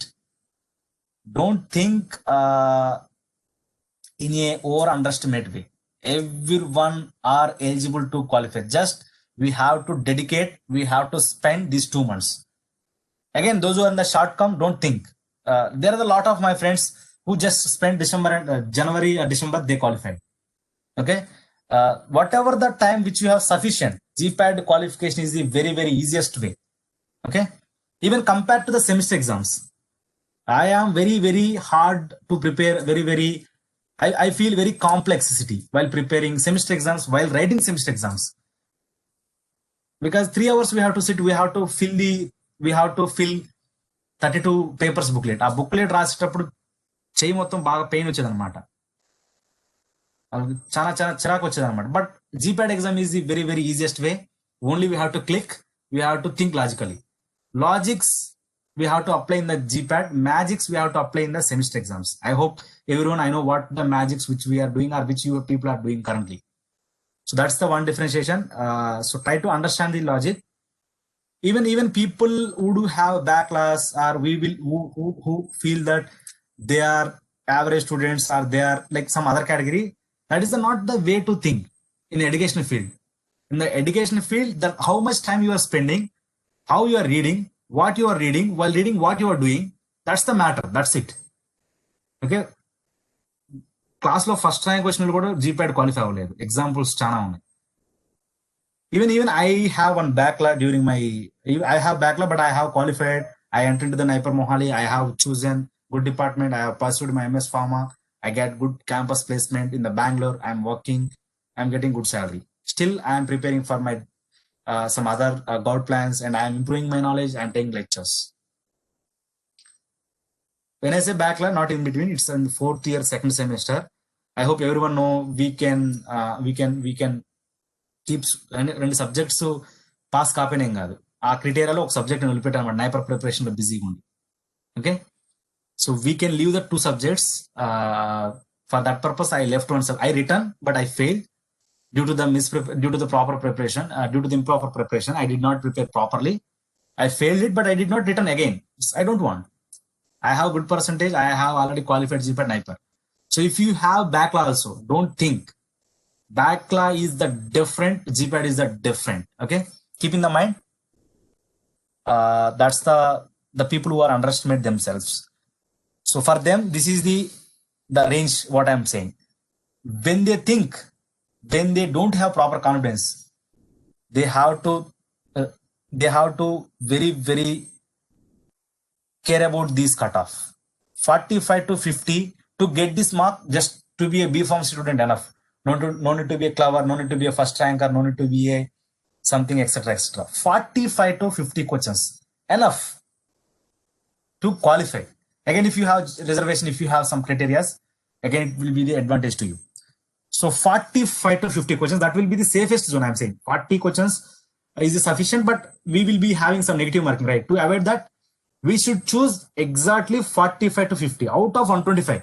It's a very negligible marks. It's a very minimum marks compared to the other central government exams. So keep in mind. So for this range, no need to be a clever, no need to be a person to be good in the pharma, good in the good college, good in the something. Just to be a B pharma, to be a person which have the good direction, good path, good aim, good dedication. How the time which you are spending, especially these 2 months. Okay, so keep in mind 45 to 50 questions enough to qualify the GPAT. I'm talking about the qualification. So even GPAT ranker won't get more than 300 marks. Maximum less than 300 only, as per my experience, because GPAT is general ranks only. Because if you see the disqualifying students, they will get they will be very less than 1 mark. Let's say if the GPAT qualification cutoff is 160 or 163, 162, 161, definitely there are a lot of students will be there. By seeing that, we can think what is the value of the 1 mark 1 question. So while preparing, we have to think this range. We have to avoid the confusion, pressure, because 125 questions are there, as we know. Out of 125, 25 even I don't know if I will write, or if I will rate even GPAT first ranker last year, before last year, or upcoming year. Even the person who prepared also, they will know answer, but they don't know the concept, logic behind it. So our aim is 100 questions. Out of 100 also, 10 will be the very different, who have 100% syllabus coverage, who have well-versed knowledge, well-versed conceptualization for them. So 80 to 90, where we can try to attempt. 90 to 80 can be possible. So that's why people will do. Out of 80 to 90, they will get 70. So 70 into 4. So that will be the area where what we are expecting. Again, negative marks we have to take care of it. We have to take care of the negative marking. So keep in mind, 45 to 50 is required or sufficient to qualify. Don't think about the 125 question. Don't think about the 100% syllabus. We have to choose limited syllabus initially. So initially is a very, very important, right? Initially, we have to segregate one piece. Again, we have to jump into the piece 2, piece 3. In that way, we are like I can say portion. Like we know, right? As mid exams, again some other mid, again semester exams. Same way, you have to choose a particular topics within the subject. Once if you have a very confident, then we need to jump into other concepts. In that way, we have to increase our confidence and we have to decrease the pressure and confusion. So in that way, at least we have to complete 60 topics. 60 topics. That 60 topic, we have to expect one question from one topic. 60 into 60 questions means out of 125, we have to choose 60 topics. That 60 topics should be, at least we should get one question. When I say topic, it's like a anti-Parkinson or Parkinsonism, psychosis, depression, epilepsy. In that way, in that areas where we can expect one question. In that way, we have to choose 60 topics. We have to evaluate our performance towards the 60 topics. If you are good in those 60 topics, then only you have to jump into other topics. Especially those who are trying for the qualification. Because why I am saying that GPAT qualification is a mandatory. ఏమైందంటే అన్ని topics చదివి అంత confusion పెట్టుకొని ఎక్కడ perfection లేక అన్ని books చదివి అన్ని టాపిక్స్ చదివి గందరగోళం ఎట్ ది ఎండ్ ఏంటంటే క్లారిటీ ఉండదు అనమాట. First of all we need to focus qualification. GPAT qualification the mandatory, right? GPAT first rank will write the NIPER exam, even GPAT 100, 200, even least person. So first GPAT qualify avutani try cheyandi. Qualify avutani mana enni hardly 40 to 45 questions or 45 to 50 questions. 50 questions మనం attempt చేయాలంటే minimum 60 topics cover చేయాలి. ఆ topics పక్కా ఒక question రావాలి. అలా 60 topics perfect అయ్యామనుకోండి, మన confidence level increase అవుతాయి, worry అవ్వాల్సిన అవసరం లేదు. ఇంకా ఫర్దర్ గా మన రిమైనింగ్ టాపిక్స్ కూడా చదవచ్చు. బట్ ఈ 60 టాపిక్స్ పర్ఫెక్ట్ అయితే డెఫినెట్లీ జీపీఎట్ మనం క్వాలిఫై అయిపోతాం. ఈ 60 టాపిక్స్ పర్ఫెక్ట్ అవ్వకుండా ఇంకా ఆర్గానిక్ అని, ఇన్ఆర్గానిక్ అని, సమ్ అదర్ సబ్జెక్ట్స్, మైక్రోబయాలజీ అని, బయోటెక్నాలజీ అని అన్ని సబ్జెక్ట్స్ ముందు పెట్టుకొని ఎంత చదివి ప్రెషర్ గా ఫీల్ అయ్యి చివరికి జీపీఎట్ కూడా క్వాలిఫై కాని స్థితిలోకి వెళ్ళొద్దు. Especially those who are thinking to qualify the GPAT, those who are thinking to qualify, this is the scenario. Those who are thinking to get GPAT rank, good GPAT rank, yes, absolutely we have to read good coverage. Good coverage, when I say good coverage, you have to do many as coverage, as many as we have to cover the syllabus. Okay, keep in mind, that's the differentiation. So first, everyone has to put some certain syllabus where we have to be very confident, where we need to be very conceptualization, where we need to be very good approach to choosing the correct response. Okay, so that's the one thing that in that scenario where we have to focus pharmacology, pharmaceutics. First we have to give priority to these two topics, definitely. Okay, if you feel you are good in the chemistry, either medicinal chemistry, organic chemistry, yeah, you can fix that is the first. Those who are good in the chemistry, those who are not good in the chemistry, don't worry about the chemistry. Because if you are worrying about the chemistry, you will lose marks in the pharmacology physics. Because that's the statistics, that's the strategy what we need to apply. I'm talking about the people who want to qualify the GPAT. I'm not talking about the people who want to get good GPAT ranks. Because rank కొట్టడానికి syllabus అంతా అవసరం లేదు, organic కూడా అవసరం లేదు. With pharmacology, with pharmaceutics, enough to qualify the GPAT. As per my knowledge, again, when I say pharmaceutics, pharmacology, you cannot lose any bit. You cannot choose any wrong answer. Correct answer choose చేస్తే correct గా ఉండాలన్నమాట. So that's the one strategy what we need to think. Okay, when I say pharmaceutics, pharmacology, the people who want to qualify, question వస్తే miss అవ్వదు అనమాట. Pharmacology నుంచి, pharmaceutics నుంచి definitely you have to be very confident, 100% damn sure you have to choose correct one. Then only you will be the safe zone. You are reading only pharmacology, pharmaceutics. Again, if you are not confident, then how you are going to qualify the GPAT? So that's the one strategy. Those who are not good in the chemistry, again, those who are good in the chemistry, those who have good basics and fundamentals, read it. you can think about it. If you are able to answer it, you can answer it. If not, then we no need to worry about it. So that's the people who are expecting to get the range between 45 to 50. Okay, as you might have gone through the NTA bulletin, National Testing Agency bulletin. So National Testing bulletin has given that the range where we will get from that they have given the good coverage with respect to the pharmacology, with respect to the pharmaceutics, with respect to the pharmaceutical chemistry or organic chemistry, medicinal chemistry, everything. So they are planning to give good coverage in the chemistry, but I know most of, or even I am even not good in the 100% in the chemistry. I have good basics, I have good fundamentals. I can choose the correct answers, but even I interested to prepare physics and ecology only, because chemistry is quite different from pharmacology, pharmaceutics. Chemistry is a diplomatic subject. It is a algorithm. It's a kind of mathematics.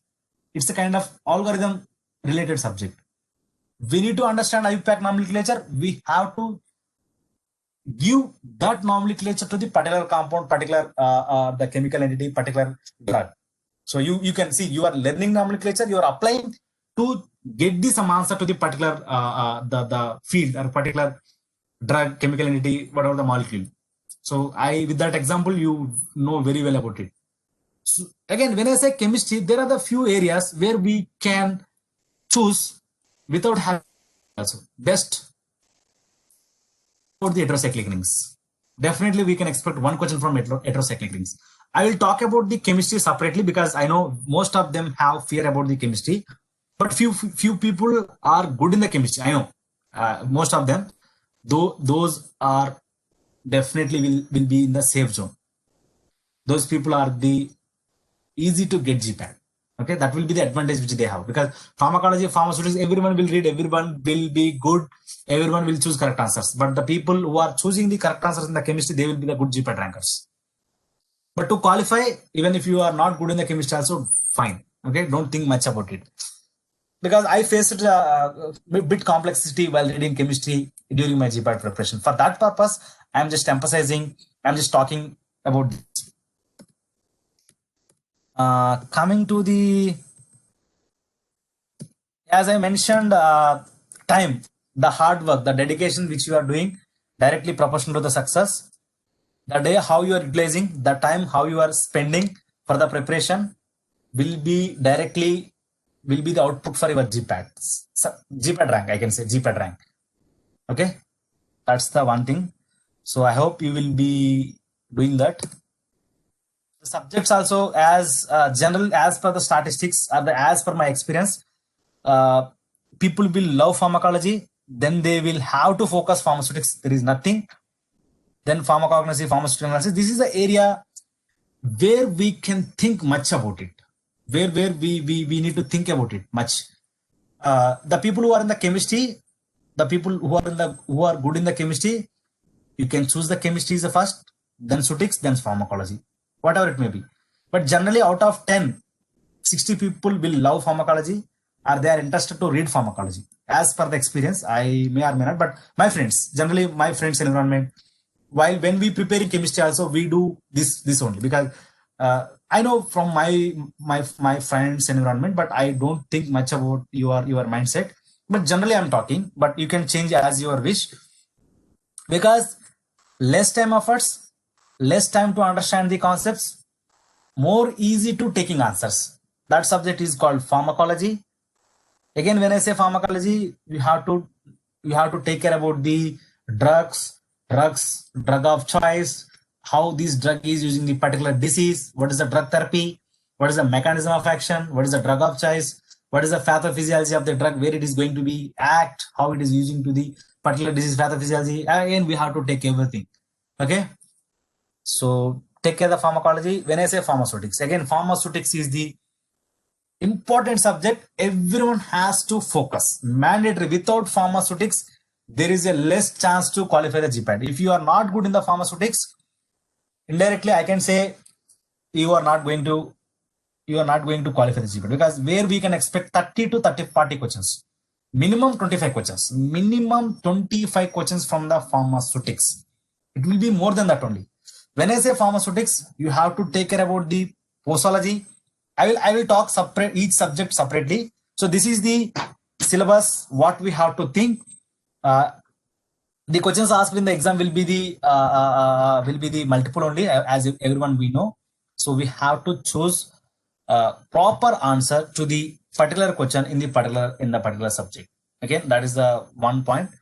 When I say chemistry, chemistry includes medicinal chemistry, organic chemistry, biochemistry also is the part of chemistry only, because in the biochemistry, as even I am teaching, we will get both theoretical questions as well as chemistry related questions. Because if I see JNTU or the Andhra universities, we will be having carbohydrates, nucleic acids in our chemistry also.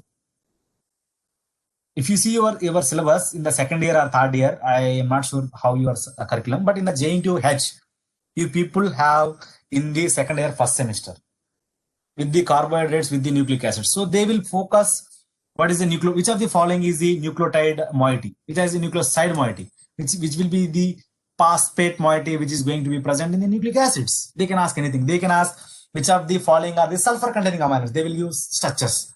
So we have to take care theoretical as well as chemistry with respect to the biochemistry. With respect to the medicinal chemistry, first with respect to the medicinal chemistry, we need to take care about the medicinal chemistry classification. That is called medicinal class. What is the medicinal, the chemistry class of the particular drug? I will give one example. Remaining you have to correlate, you have to prepare by yourself. As I mentioned from the starting, I don't know whether pharmacology lecture either they have suggested or not. Formological classification notes is the very important to understand the classification, to remember the classification, to choose the correct answers in the GPAT exam. I hope you are preparing or you are already prepared. If anyone not, then you can take xerox from your friends. So, but you have to maintain it. Otherwise, you will get confusion in the exam. There are a couple of drugs which we have. We will get confusion. We don't know what the drug in the particular disease. We don't know what the drug is coming in the particular pharmacological category. We don't know what the pharmacological drugs which is being used in the particular disease. To overcome those confusions, we need to have a proper classification notes. Within the classification, one example I can give how the GPAT will come with respect to the medicinal chemistry plus pharmacology. Antipsychotics, you might have heard antipsychotics. In the pharmacology, we will read typical antipsychotics, atypical antipsychotics. With respect to the medicinal chemistry classification, you don't have typical, atypical. You will be having, if you open FOIA book, FOIA, I will give the screenshot of the FOIA in the next. I will talk about the answer question which you are asking. First, I will talk how to read medicinal chemistry easiest way. With respect to the pharmacology, how we can correlate medicinal chemistry to the pharmacology. There are the few bits will be combination of the medicinal chemistry plus pharmacology. Example, classification which I am talking about, antipsychotics. In terms of pharmacology, we generally classified antipsychotics into the two broader categories. What is a typical antipsychotics, atypical antipsychotics? The question how we will get in the GPAT exam, if I remember correctly, which are the following are the phenothiazines. So you need to know general scaffold moiety of the phenothiazine. That phenothiazine will be repeating into the each drug structure. At least you need to know general chemical moieties. We don't want to complete structure. If you are good, you can remember it. But I'm just giving a trick to remember at least some kind of structure, some kind of moiety within the drug. At least if this is the scenario, if you have a good knowledge, at least you can choose the other questions which are coming from the pharmacology plus medicinal chemistry. If you see this question, phenothiazine is a scaffold moiety or the common moiety present in the 2 to 5 antipsychotics. If you know those 2 to 5 antipsychotics, you can answer those questions. They will give one other thiazines, they will give some other category, but we need to differentiate what the chemical. Here we don't want to know phenothiazine also. If you don't know what are the drugs which have phenothiazine ring, you can choose it. So that's why while preparing your classification notes only, the particular drug, you have to put a bracket, you have to write phenothiazine ring. So that is a one key trick which I can share with you. With respect to the medicinal chemistry classification, at least we will get some questions combination of the pharmacology plus medicinal chemistry. So keep in mind, while preparing your pharmacological classification notes or while preparing your pharmacology, you need to know about it. Okay. So that's correlation between the medicinal chemistry classification and pharmacological classification. With respect to the pharmaceutics, as I mentioned, we have to segregate the important points valid, because when we are discussing pharmaceutics, there is a lot of concepts, especially some suspensions, emulsions, ophthalmics, parenterals, aerosols. Concepts are good to understand, but from pharmaceutics,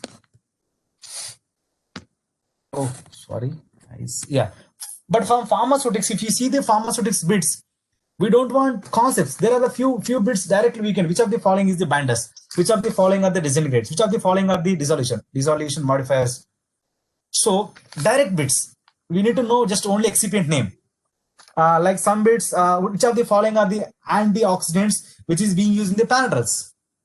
You need to remember the all excipients. So otherwise you can segregate it, or you can highlight with the color. There are the highlighted pencils available in the market. You can purchase, you can highlight. That highlighted point will be used in the revising your second time, third time, or before going to the exam. మీ notebooks open చేసి after this session important point మీరు ఏదైతే think చేస్తున్నారో దాన్ని highlight చేయండి. అలా one way of preparing. Another way is that you have to highlight the point by using the pencil or colour sketch, whatever the available source highlighted, you know very well about it. Highlight చేసే marker ఉంటుంది, దాంతో highlight చేయటం వల్ల ఆ point ని మీరు again revise చేయొచ్చు. ఎప్పుడైతే ఆ నోట్స్ ఓపెన్ చేస్తారో, ఎప్పుడైతే ఆ టాపిక్ రివైజ్ చేస్తారో, సో అలా ఒక స్ట్రాటజీ ప్లే చేయాలి. That is one trick which I can give. Whenever you are preparing a pharmaceutics at a particular topic, if you feel that is a good point for the competitive, you have to highlight the point. So with that highlighting, you will revise, you will recognize while doing the revision, because last day preparation, last day preparation, we don't want to read all lines in the particular page, in the particular topic. We don't want. Why all lines? Already we are reading entire year, but the line is very important for the competitive. You have to revise, especially as I mentioned in the previously units. You can highlight it, or you can segregate, or equipments. What is the importance of the noisy-unity equation? What is the importance of the segmentation? What is the importance of the Newtonian fluids? What is the laminar flow? What is the turbulent flow? So these things we have to take care. And when I say highlighted, let's say I am reading today interfacial phenomena. I will tell, if you have a good notes, you will get this note, you will get this point in your notes. I will read one point. That point you have to highlight today or tomorrow, whenever you are reading. Let's say I am the student. I am preparing today interfacial phenomena in the pharmaceutics. I am reading. I have my notes. I am reading. The point is surface tension is the strength of adhesive forces. You have to highlight that point, right? So they will ask, which of the following forces is being studied or understand with the surface tension? A, adhesive force. B, cohesive force. C, both A and B. C, all of the above. By seeing it, you will get confusion.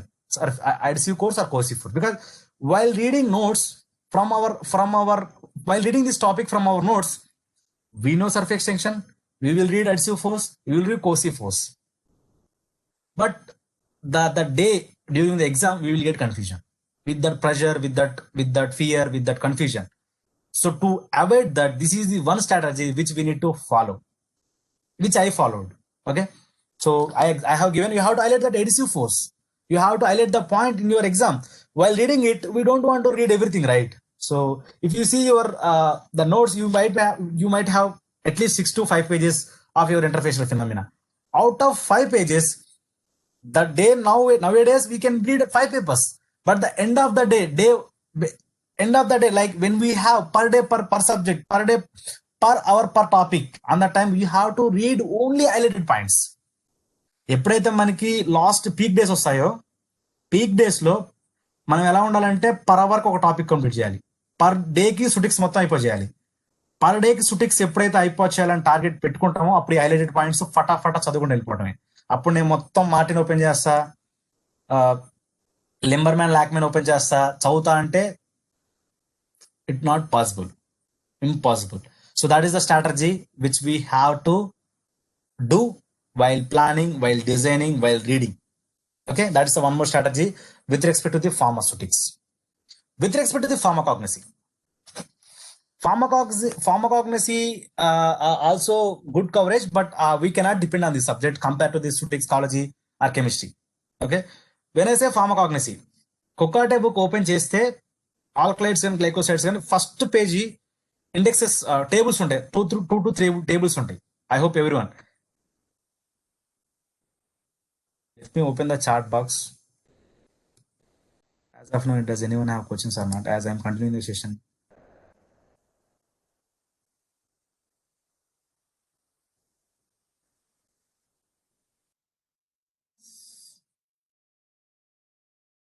Difference in qualifying and getting top rank. There is nothing difference. Basically, our aim to get good NIPER rank. If you get good GPAT rank, that is good. But if you qualify also, you are also going to write a GPAT exam or first rank. Let's say I am the person who qualified just. And the person is that, who is that? Manikanta is the GPAT first ranker.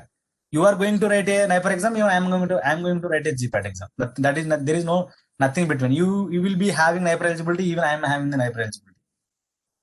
But if you have good rank in the different situations, that rank might be useful. But even the person who qualified also fine. But why I am talking about the qualification and rank? Because what happened, people when they everyone have lot of wish. ప్రతి ఒక్కరికి ఆశ ఉంటుంది అనమాట. In that process, they will read everything. They will read chemistry, they will read all books, they will read everything. They won't qualify GPAT. I have examples. Let's say in your batch only, you people like around 90 people are in this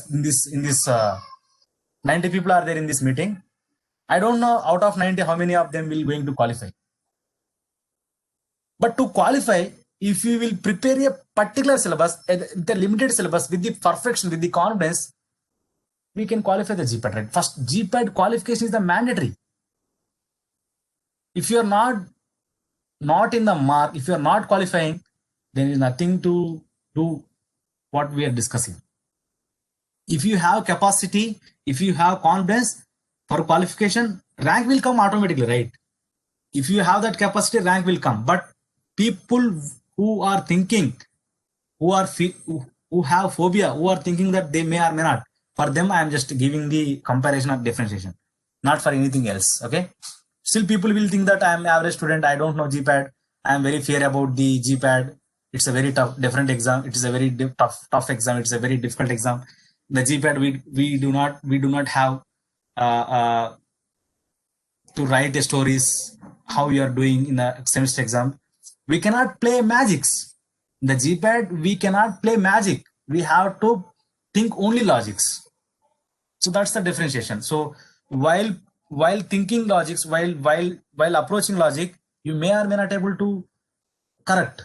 So first, that's why confidence, conceptualization, approach is a very, very important to qualify the GPAT. Okay. That purpose, sir, structures are more in the medicinal chemistry. It is difficult to remember those structures. Good point. As I mentioned, medicinal chemistry already I explained one example with the antipsychotics. If you have time, first focus the classification of the medicinal chemistry. At least you should know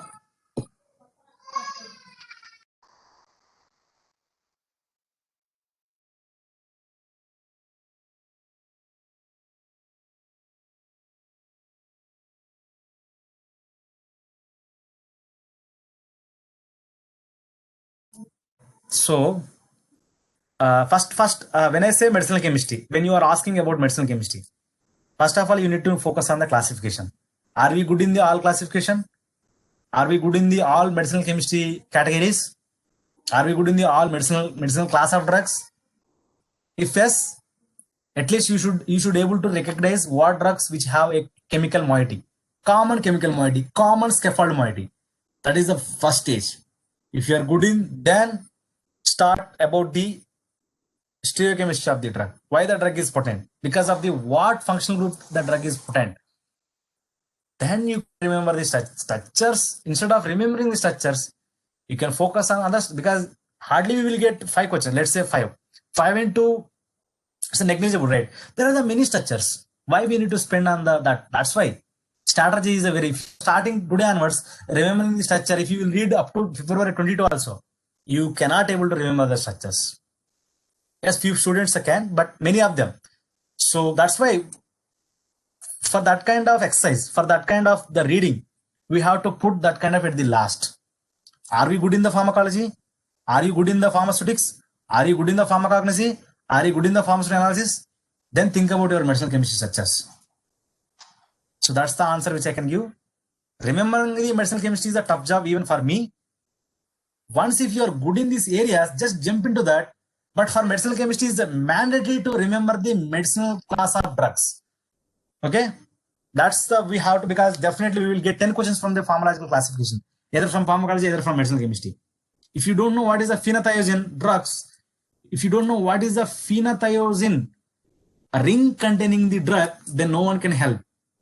Okay, so when I say pharmacological classification, you need to think about the pharmacological category. Sometimes they will ask which of the following are the typical antipsychotics. You need to be perfect in the, when I say you need to be perfect in the pharmacological classification along with the medicinal class which contains are the medicinal class. Generally we see chemical moiety is the common within the drugs. Are the common scaffold moiety is the term which you know very well about. That's the answer to your question. Yeah, very good question, Padmasri. How to remember the all classification in ecology? Good questions. How to study? That's what I'm going to. How to study? What to study? I will explain each subject, but just general scenario I'm explaining. How to study? What to study? I'm going to explain each subject now. How to remember the all classification in the ecology?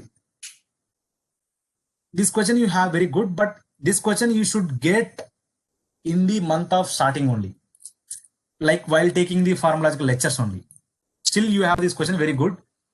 That's why pharmacological classification book, pharmacological classification notes which you prepared during the lectures or during the tenure what we have. With that only you can avoid this fear or confusion. With that key trick or with that preparation of your pharmacological classification only you can remember. Other than that, nothing else. If you are reading from your pharmacological lecture notes or whatever you have written during the pharmacology lecture, during the pharmacology meeting, or during the pharmacology sessions, if you read from the notes, you cannot able to remember. There is a many cases I'm saying you can. I am not saying it is it's not possible, but it's a possible. But there are the many cases that we will get a confusion. We cannot able to remember. That's why pharmacological classification notes we have to prepare separately from the pharmacological notes. We have to prepare pharmacological classification notes only. Let's say ANS. In ANS, only parasympathomimetics, parasympatholytics, or sympathomimetics, sympatholytics. Under that, what the directly acting, indirectly acting, alpha 1, alpha 2, alpha 3, beta 1, beta 2. What is a beta agonist? What is a beta antagonist? Everything you have to classify within the particular page, either 1 or 2 page. You will be having clear-cut idea. No need to forget. You can remember easily.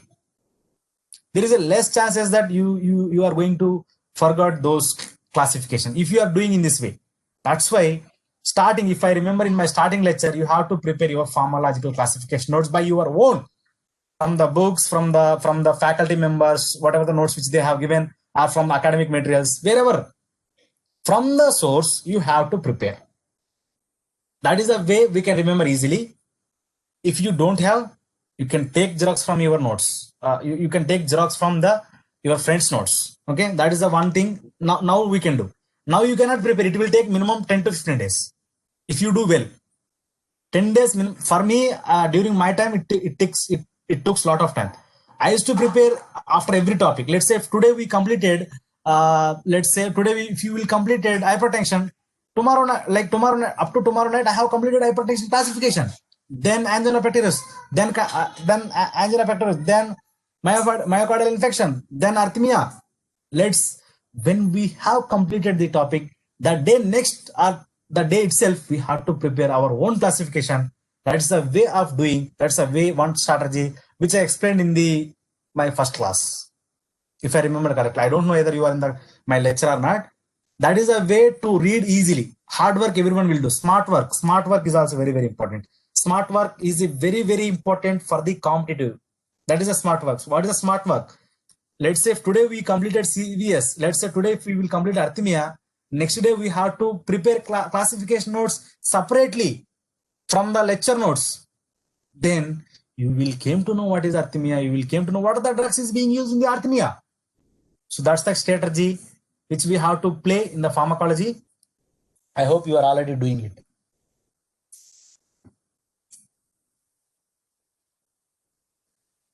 So what to study about the pharmacokinetics, absorption, distribution. I will talk about that separately.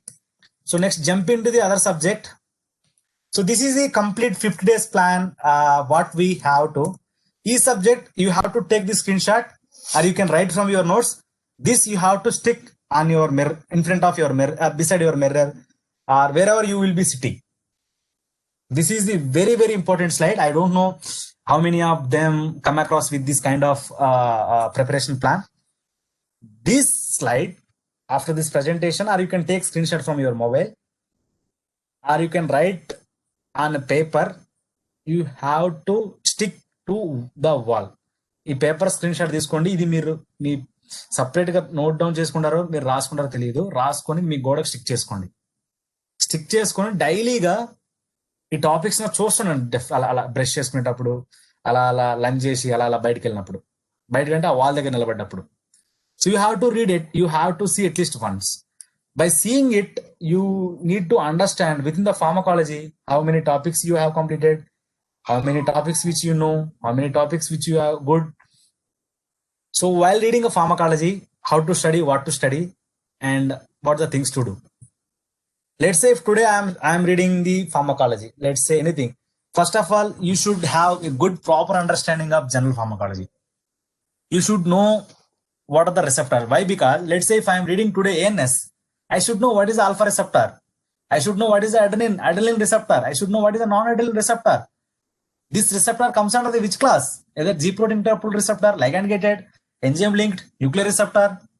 That's the receptor. If I am reading beta agonist, if I am reading antagonist, I should know what is agonist. I should know what is antagonist. I should know what is inverse agonist. I should know what is a partial agonist. I should know what is a directly acting. I should know what is indirectly acting. I should know what is a competitive inhibition. I should know what is a non-competitive inhibition. Those things will come in the general pharmacology. Once if you are good in the general pharmacology, remaining pharmacology will be the easiest way. General pharmacology is a very, very important scenario. We need to think about it. After general pharmacology, we have to start central nervous system. Generally preparation, I'm saying, now you know all topics. Now you have some idea. Already you are good in the some these topics within the pharmacology. I'm saying. Why I'm saying while reading, I hope now you have completed the subject. Tomorrow onwards you can start the pharmacology preparation. First get the 100% confidence, 100% concepts in the general pharmacology. Then jump into the neurotransmitters, such as central nervous system. Why? Because if without reading central nervous system, if you will start autonomic nervous system, where we will focusing on the adrenaline, non-adrenaline, adrenaline and acetylcholine. If you don't know what is acetylcholine, if you don't know what is the adrenaline, then you cannot understand ANS. That's why within the CNS, you have to understand all inhibitory neurotransmitters, excitatory neurotransmitters. What is adrenaline? What is the starting product? What is the intermediate product? What is the end product? In between, what is enzymes? How adrenaline playing an important role in the during the what are the system which we have? I know you are very good in the pharmacology. I am not jumping too much about the pharmacology. If required, I can take one more lesson how to read a particular topic to topic. I think already you know about it. So that's the way you have to follow this order. This order of priority is a very important. General pharmacology, then central nervous system, chemotherapy, autonomic nervous system, cardiovascular system. This is the way that where we will get more questions. Central nervous system, autonomic nervous system, where we have to correlate. That purpose I am putting the fourth. But generally we will get a lot of questions in the cardiovascular also. Central nervous system, autonomic nervous system, cardiovascular system. Again, while reading autonomic nervous system, again we need to correlate with the hypertension classification, because while reading autonomic nervous system, we will came to know alpha receptor, alpha 1 agonist, alpha 2, beta 1, beta 2 agonist. That same things will be using in the hypertension classification in this cardiovascular system. So in that way, we have to correlate. That's why I have kept these two topics simultaneously. First, read the autonomic nervous system, understand the sympathetic nervous system, understand the parasympathetic, understand the how preganglion nerve, that environment, everything, opening, closing, understand how alpha receptors playing a role, beta receptors, then move to the cardiovascular system, because cardiovascular system first we have to focus hypertension. So that way we can understand easily, we can compare, we can correlate, we can differentiate. Then you can read arrhythmia, you can read angina, you can read arteriosclerosis, you can read the myocardial infarction, you can read the stroke, you can read the hyperlipidemia, whatever the topics. Then you can read whatever the miscellaneous topics in the cardiovascular system. But try to understand autonomic nervous system, either parasympathetic, sympathetic, then jump into the cardio. Chemotherapy is the one area where we have to focus. Okay, so after that, diabetes, definitely we will expecting 2 questions. Then endocrine system, we need to know all hormones, locations, glands, how the hormone is releasing, what is the difference between gonadotropin, what are the different types of thyroid glands. So general endocrinology is very important. Then we need to know about the corticosteroids, glucocorticoids, adenocorticoids, what are the female hormones, male hormones, what are the drugs which is being used for the reproductive system, female reproductive or male reproductive. So that we have to focus. Then we need to know what are the disease which we will get if there is hormonal deficiency or the deficiency. So that's the what endocrine. I hope you are good in the pharmacology. I'm just giving the order. Then you need to know about the immune pharmacology. When I say immune, definitely we are going to expect 2 to 3 bits. First, we have to see immunosuppressants. What are the interleukins? Interleukin IL-2, IL-4, IL-6.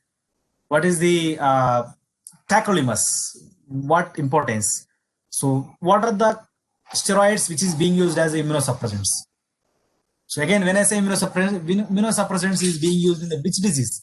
Organ transplantation, rheumatoid arthritis, psoriatic arthritis, and ulcerative colitis. There are the many Crohn disease. With these diseases, we will be using a lot of immune therapy agents. That is the one way we have to focus immunology. With respect to the pharmacology, I am saying. With respect to biotechnology, I will talk later. Again, when I say immunopharmacology, monoclonal antibodies, MAPS, monoclonal antibodies. Definitely we will get 1 question from monoclonal antibody. They will ask which of the monoclonal antibody is being used in the rheumatoid arthritis. Which of the monoclonal antibody is being used in the ulcerative colitis or Crohn's disease, or they will ask infliximab used in the particular in the below particular disease. Infliximab used in the particular below disease. ABCD. MAB, infliximab, monoclonal antibody. I hope you know very well, but I'm just emphasizing that point. So that's the what immune pharmacology, immune therapeutics, immunology with respect to the pharmacology. With respect to the biotechnology, just we should know, for GPAT I'm saying, for NIPER we will discuss, elaborate, we will discuss broadly. For GPAT, we should know what are the immunoglobulins, types of immunoglobulins. What is the antigen? What is the antibody? What are the different IgG, IgM, IG, different what we do have. So just go through it. I don't have time to explain everything. If required, we can conduct separate section for the miscellaneous topic. First, focus on the pharmacology, pharmaceutics, whatever the whatever the topics which I mentioned in this slide, you have to read it. Once if you complete it, then I will talk some other topics, which is very, very important after this meeting. Again, we do have one more meeting. In that, I will talk more things about the miscellaneous topics, which may or may not covered during the lectures. If not, also we will discuss. Don't worry. ఏం చేశాను నేను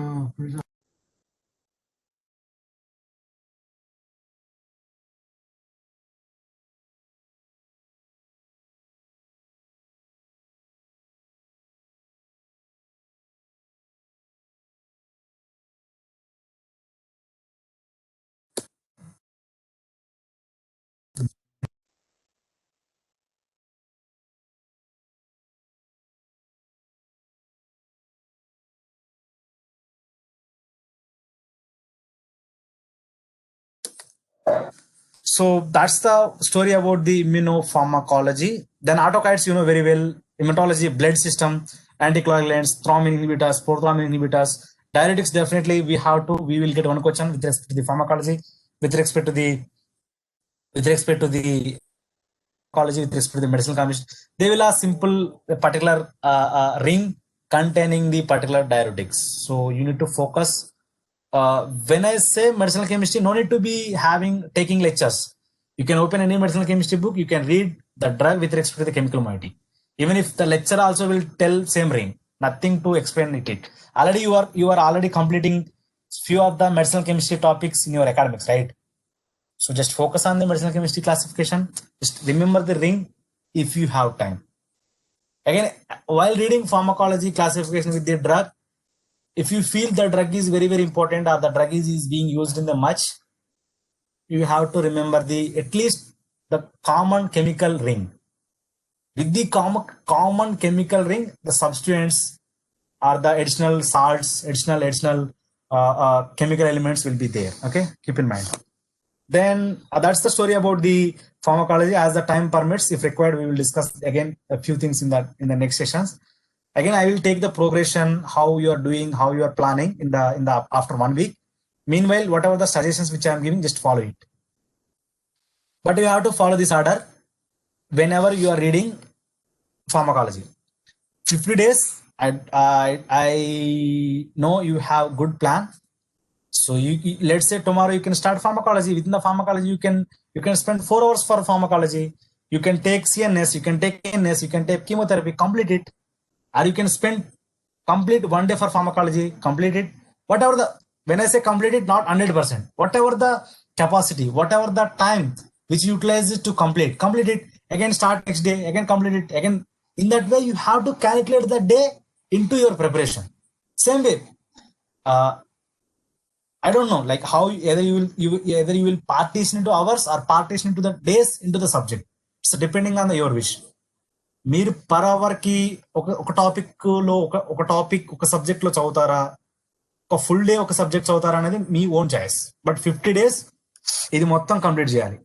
you have to read this all subjects ascending order, priority within the 50 days. Let's say if you are starting pharmacology, complete. Let's say Sudis, complete, or whatever the. So 50 days you have to partition like a day or hour day only. Don't put 10 minutes. It's a very not good to do.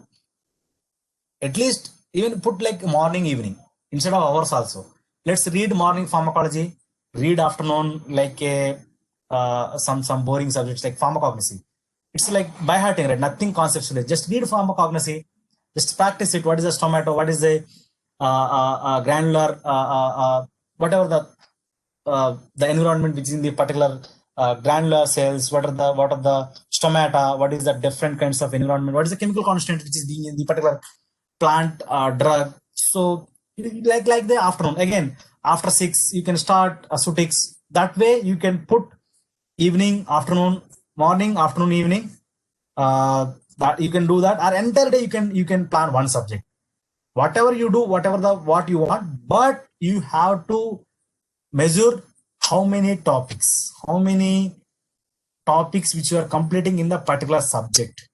If you are not doing that plan, then 50 days you are not utilizing your proper, you are not doing well planned, then you are going to disqualify your GPAT. Okay. Same way Sutix, I hope you know very well about the Sutix. I'm not going through the each topics. Then analysis, again, very small subject. Definitely sometimes we will get good number of questions, but sometimes we may or may not. So that's why again when I say pharmaceutical analysis, so these are the very important topics. So within this, again, there are many things to segregate or many things to partition, especially when we start IR, when we start UV visible. First of all, we need to know all ranges in the UV visible IR. There's the medium, near, far, mid near, mid far. So in that way, we have to choose. Then chromatography. We need to know what are the different types of chromatographic techniques. What are the chromatographic techniques which is being used in the partition based principles, attrition based principles? What is the difference between, what is the pressure difference between HPLC, UPLC? So what is the stationary phase? What is the mobile phase in each chromatographic technique? That is enough for the chromatography. Don't think much about it. Hardly you will get one or two questions, or two less than three. One definitely, two definitely, but three the worst cases. So for that, don't read papers and papers. Here they won't ask colors, methodology, everything they don't ask. How to perform TLC, they don't want to ask. They will ask simple. What are the methods, different methods which is being used in the preparation of the stationary phase in the TLC? What is the principles which is being used in the TLC? If you don't know how to read in the particular subject, again we will conduct, but this is just a plan. If you practice any bit, you will came to know how they will ask bit. So you have to read the direction with respect to the bits how they are asking. That is the one more strategy. Again, I'm explaining. Don't read all ratta. So the mottam chadavakandi. Just open any bit, read the bit how they are asking.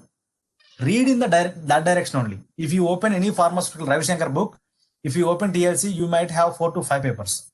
No need to, you have to read, but no need to remember 4 papers. Remember the points which are important for the competitive. Let's say stationary phase preparation. What is a solid silica? How to prepare that? Why you need to use solid silica in the stationary phase of the TLC?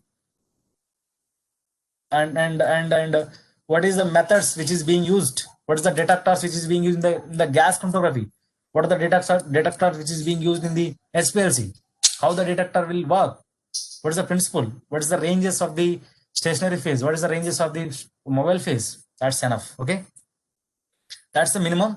Coming to the thermal techniques and analytical methods, if you perfect in the spectroscopy chromatography, then jump into thermal techniques, especially DTA or Bragg's equations. Some equations are there. I will put these points. I will put some few points in the end of my presentation. After having thermal techniques like X-ray diffraction, differential scanning calorimetry, differential thermogravity, or DTA, differential thermogravity analysis, just read the principles and the equipment part. Don't read much about it. We will get hardly 1 or 2 questions. That's it. Total analytics, the maximum less than 10 only. Okay, less than 10 only, but sometimes 4, 5, 6, 7. So depending on the perfection from the toxicology, then you need to spend time for the spectroscopy. You have to read 100% spectroscopy. Without reading spectroscopy, don't go to the GPAT exam. Spectroscopy is a mandatory to read. Not for the GPAT, for NIPR also.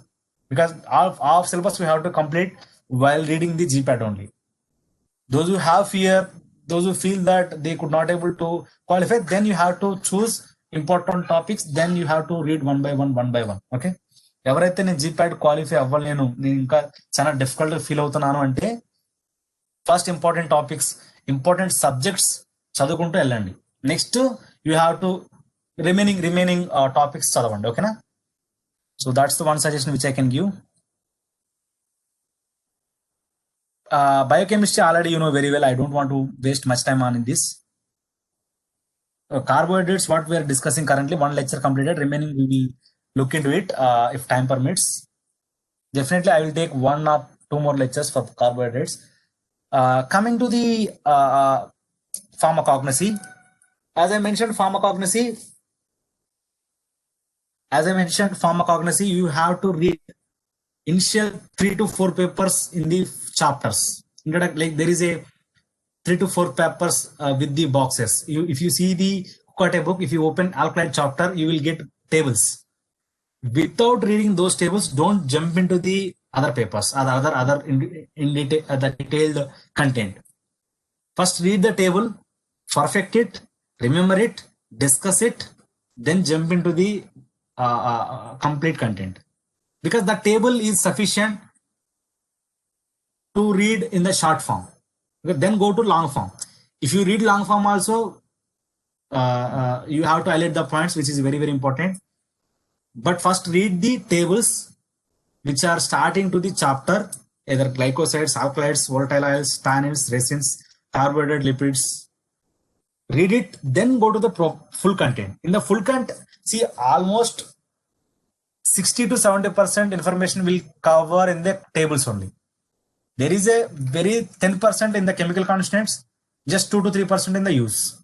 Nothing much will be there in the full content of the each plant drug. Okay, let's say distol is disdoxin. When I say distol is disdoxin, 60% content you will get in the tables only, initial tables. If you open there, you will get some kind of what are the chemical constants is a very, very important for the distol is disdoxin are the natural drugs which is being used in the pharmacological disease.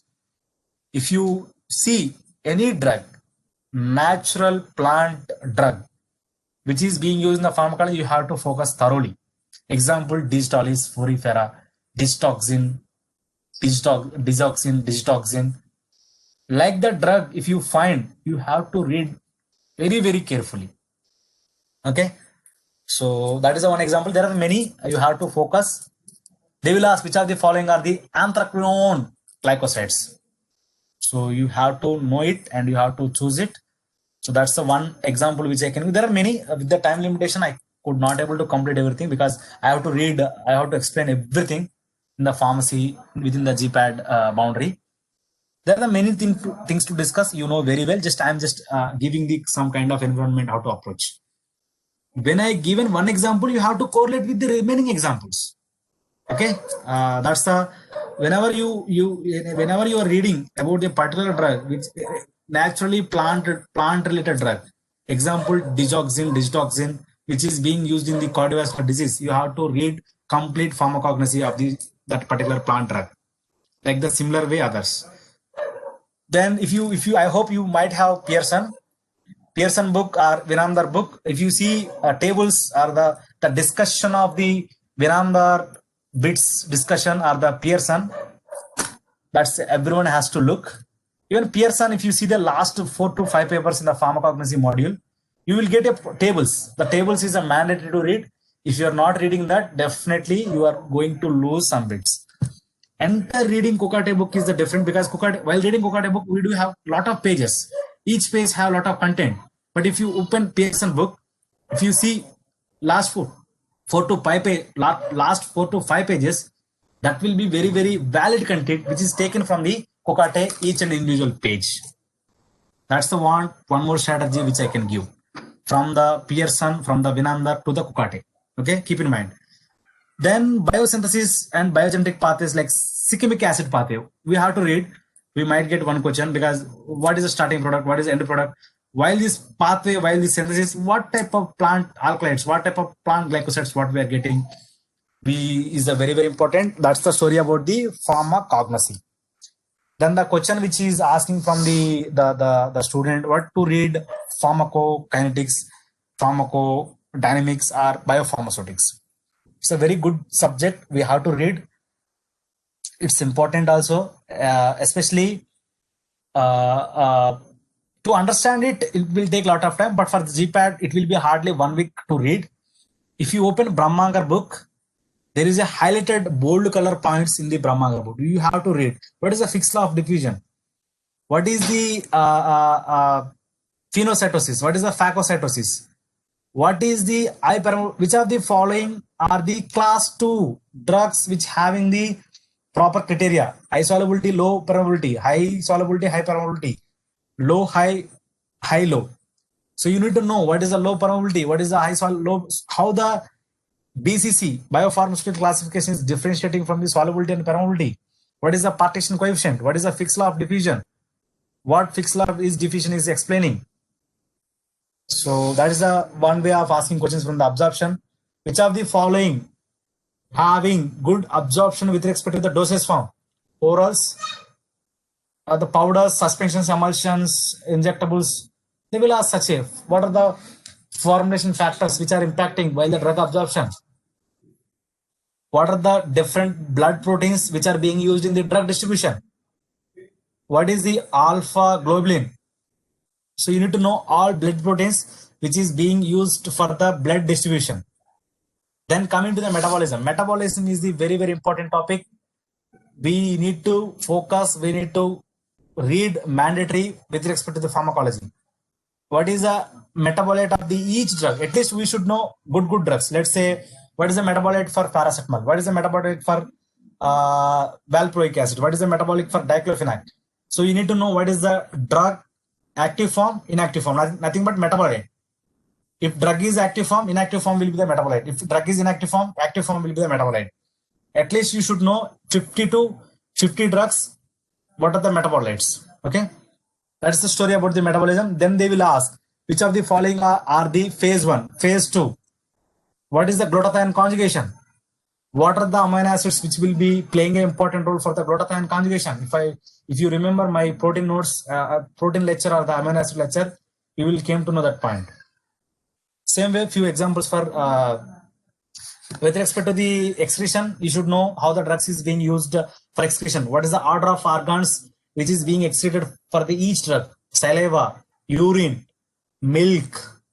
So that again, how the metabolism orders with respect to the organs. Liver is the first pass metabolism. Liver, most of the drugs will undergo through the metabolism with the liver organ. LLK pass, liver, lungs, kidney. LLK, P, placenta, S, saliva. So that is the order. LL pass, LLK pass. So that is the order of metabolism with respect to the organs. So such type of bits where we need to get. So that's why we have to read page to page. You have to highlight the points. That highlighted points you have to read and you have to revise and you have to remember for the GPAT exam. I know I'm going bit speed, but already you know about it. Already you have gone through the lectures. Already you are reading. Just I am repeating and I'm just explaining with my experience how to read, what to read, while reading, what to do, what strategies to apply. That's what we are discussing.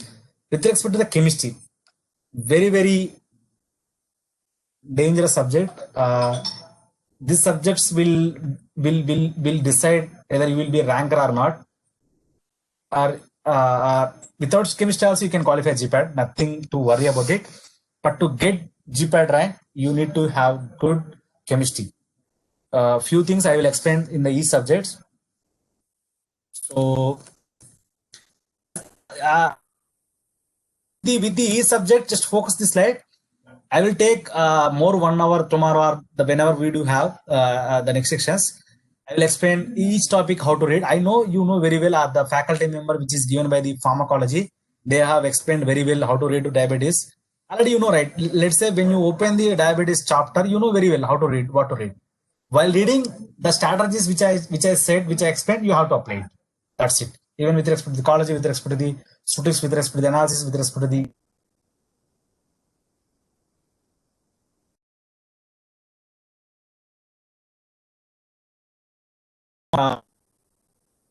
I know everyone knows K.D. Tripathi. I have mentioned these books in my starting lecture.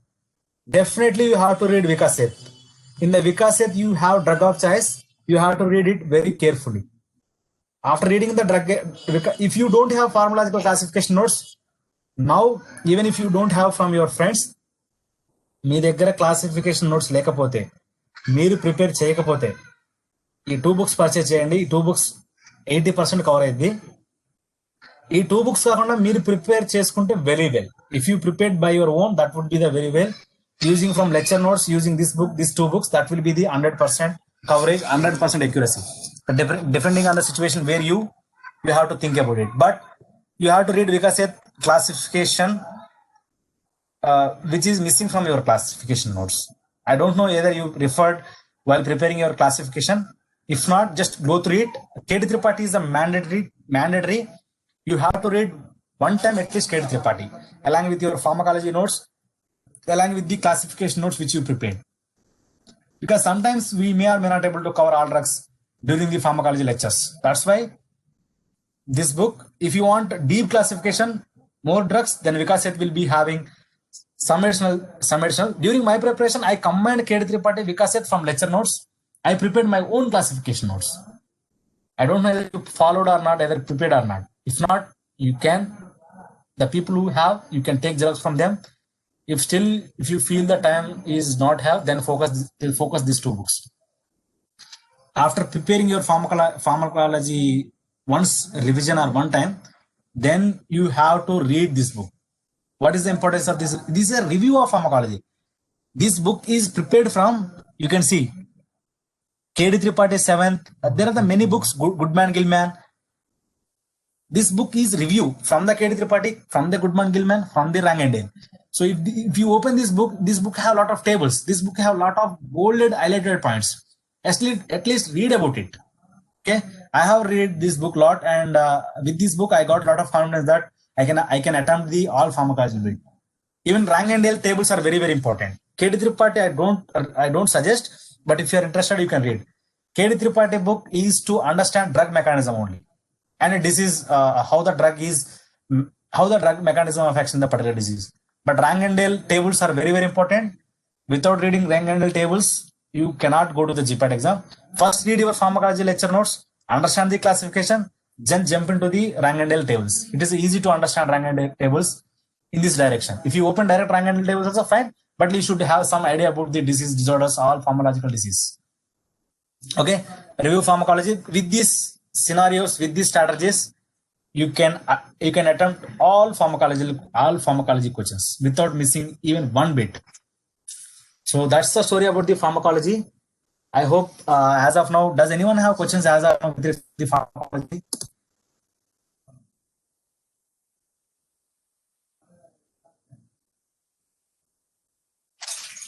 As I mentioned, like from 25 to 30, more than 20 we can expect from more than 20. When I say more than, it can be 22 up to 30, 31 also. 20 definitely will get from pharmacology. Okay. The maximum experience from the previous papers, but this year 100% I cannot assure. But general, as per NTC, as per the previous Inamdar, previous question papers, with that I can expect minimum 20. Maximum can be up to 35. Okay. With respect to medicinal chemistry also, we will get 5 to 6 questions. So that's the range of pharmacology. From previous questions, how many we will get? I don't say that we will get direct questions, but we will get same kind of questions, same kind of environment. If you practice previous papers, indirectly you are going to take correct answer what we practiced. Directly it will be the impact, directly it will be the advantage to you. నేను ఏం చెప్తున్నానంటే practice papers practice చేసేటప్పుడు question answers చూస్తాం, చదువుతాం, పెడతాం. Same scenarios we can apply into the live exam. Okay. So practicing is a bits is nothing but that bits we will get in the GPAT. Is that nothing but we are practicing, we are applying our concepts, we are taking answers. If the same question or same concept, if we'll repeat, we will choose correct answers. That's the main importance of the practice in the bits. For NIPER, we won't get any question from previous paper, but for GPAT, let's say we might get solubility ranges. Definitely we will expect question from the solubility range. I got the question from solubility ranges. During my exam, I got the question from flow property of the flow property of the powder, such as Ascension ratio, Carson index. So that questions will be repeating every year. So what is the Newtonian flow? What is the non-Newtonian flow? What is the viscosity? How to determine what is the units for the viscosity? So such questions we can. Micromeritics, texotropy, what is anti-texotropy? So those topics, especially those areas, everywhere if you see exam, you will get a kind of repeated questions. Does it not mean that every question is repeating every time? is that mean that we can expect the question from the area. So if you know that area, if you are good in the area, you can answer the any type of question which are coming from the texotherapy, viscosity, flow property of the powder, or the solubilities, thermabilities. So that I can give example. Okay. Sir, can we leave pharmacognosy as a choice? I don't say you can put this as a choice, because if you are good in the pharmacology, pharmaceutical analysis, then you can take as a choice. Because during my time, I'm personally I am saying don't follow 100%, just suggestion only.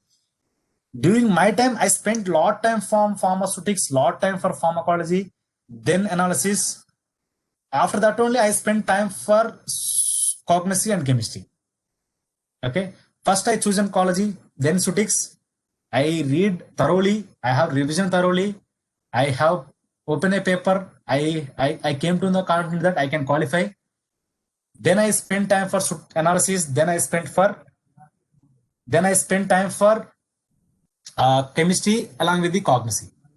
With respect to chemistry, I will read, what not to read. For cognosy, it's an easy subject, right? It will take hardly 1 week for preparation. All cognosy related drugs, plant drugs. Alkaloids, glycosides are the very important, mandatory. Remaining, it's your option. But again, choosing importance, priority for only the people who have fear to qualify the GPAT. Who want to get good GPAT rank, you have to read everything, A to Z. Pharmacology, pharmaceutics, pharmaceutical analysis, medicinal chemistry, whatever the. But this syllabus is a mandatory to read. This is the mandatory for everyone. You have to read one time, then you can take as a choice, remaining whatever the time, whatever the capacity, whatever the resource, whatever the thoughts which you have. But reading pharmacology, reading pharmaceutics is the mandatory to everyone who are going to write a GPAT exam. After that, focus on cognosy, focus on analysis, then chemistry, your wish. I don't know whether you are good in or not. See, person to person, preparation plan will change. Person to person, counseling will change. If you need a personal counseling, personal suggestions, reach out to Jyoti ma'am. She is a very good, she is a very expertise in this kind of situation. Still, you can reach out to me also, especially these days. Okay, there is no one direction to everyone. Direction will change from person to person, but unique direction is that everyone has to follow cognosy. Unique direction. Then cognosy, chemistry, you can shift to the first choice if you are good in the chemistry. Okay, so that's what I can give the take home message. I have some other meetings. We are stopping this meeting here. Tomorrow we will continue as usual. Okay, so if you have any questions, you can ask it right away within 1 or 2 minutes. I have planned, as I think I hope I have discussed well. I have discussed the most of the things. Few things we did not, that we will do. Due to the time dependency, I have some other meetings.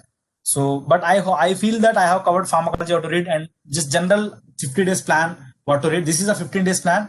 You can decide per day, like morning or evening or afternoon, or per pharmacology, per day sutics. While reading, what are the things which I said, what are the strategies which I said, you have to follow. Again, we will meet tomorrow or this week. I will complete remaining strategies, remaining tricks, remaining things. Again, I will let you know by the progression how you are doing.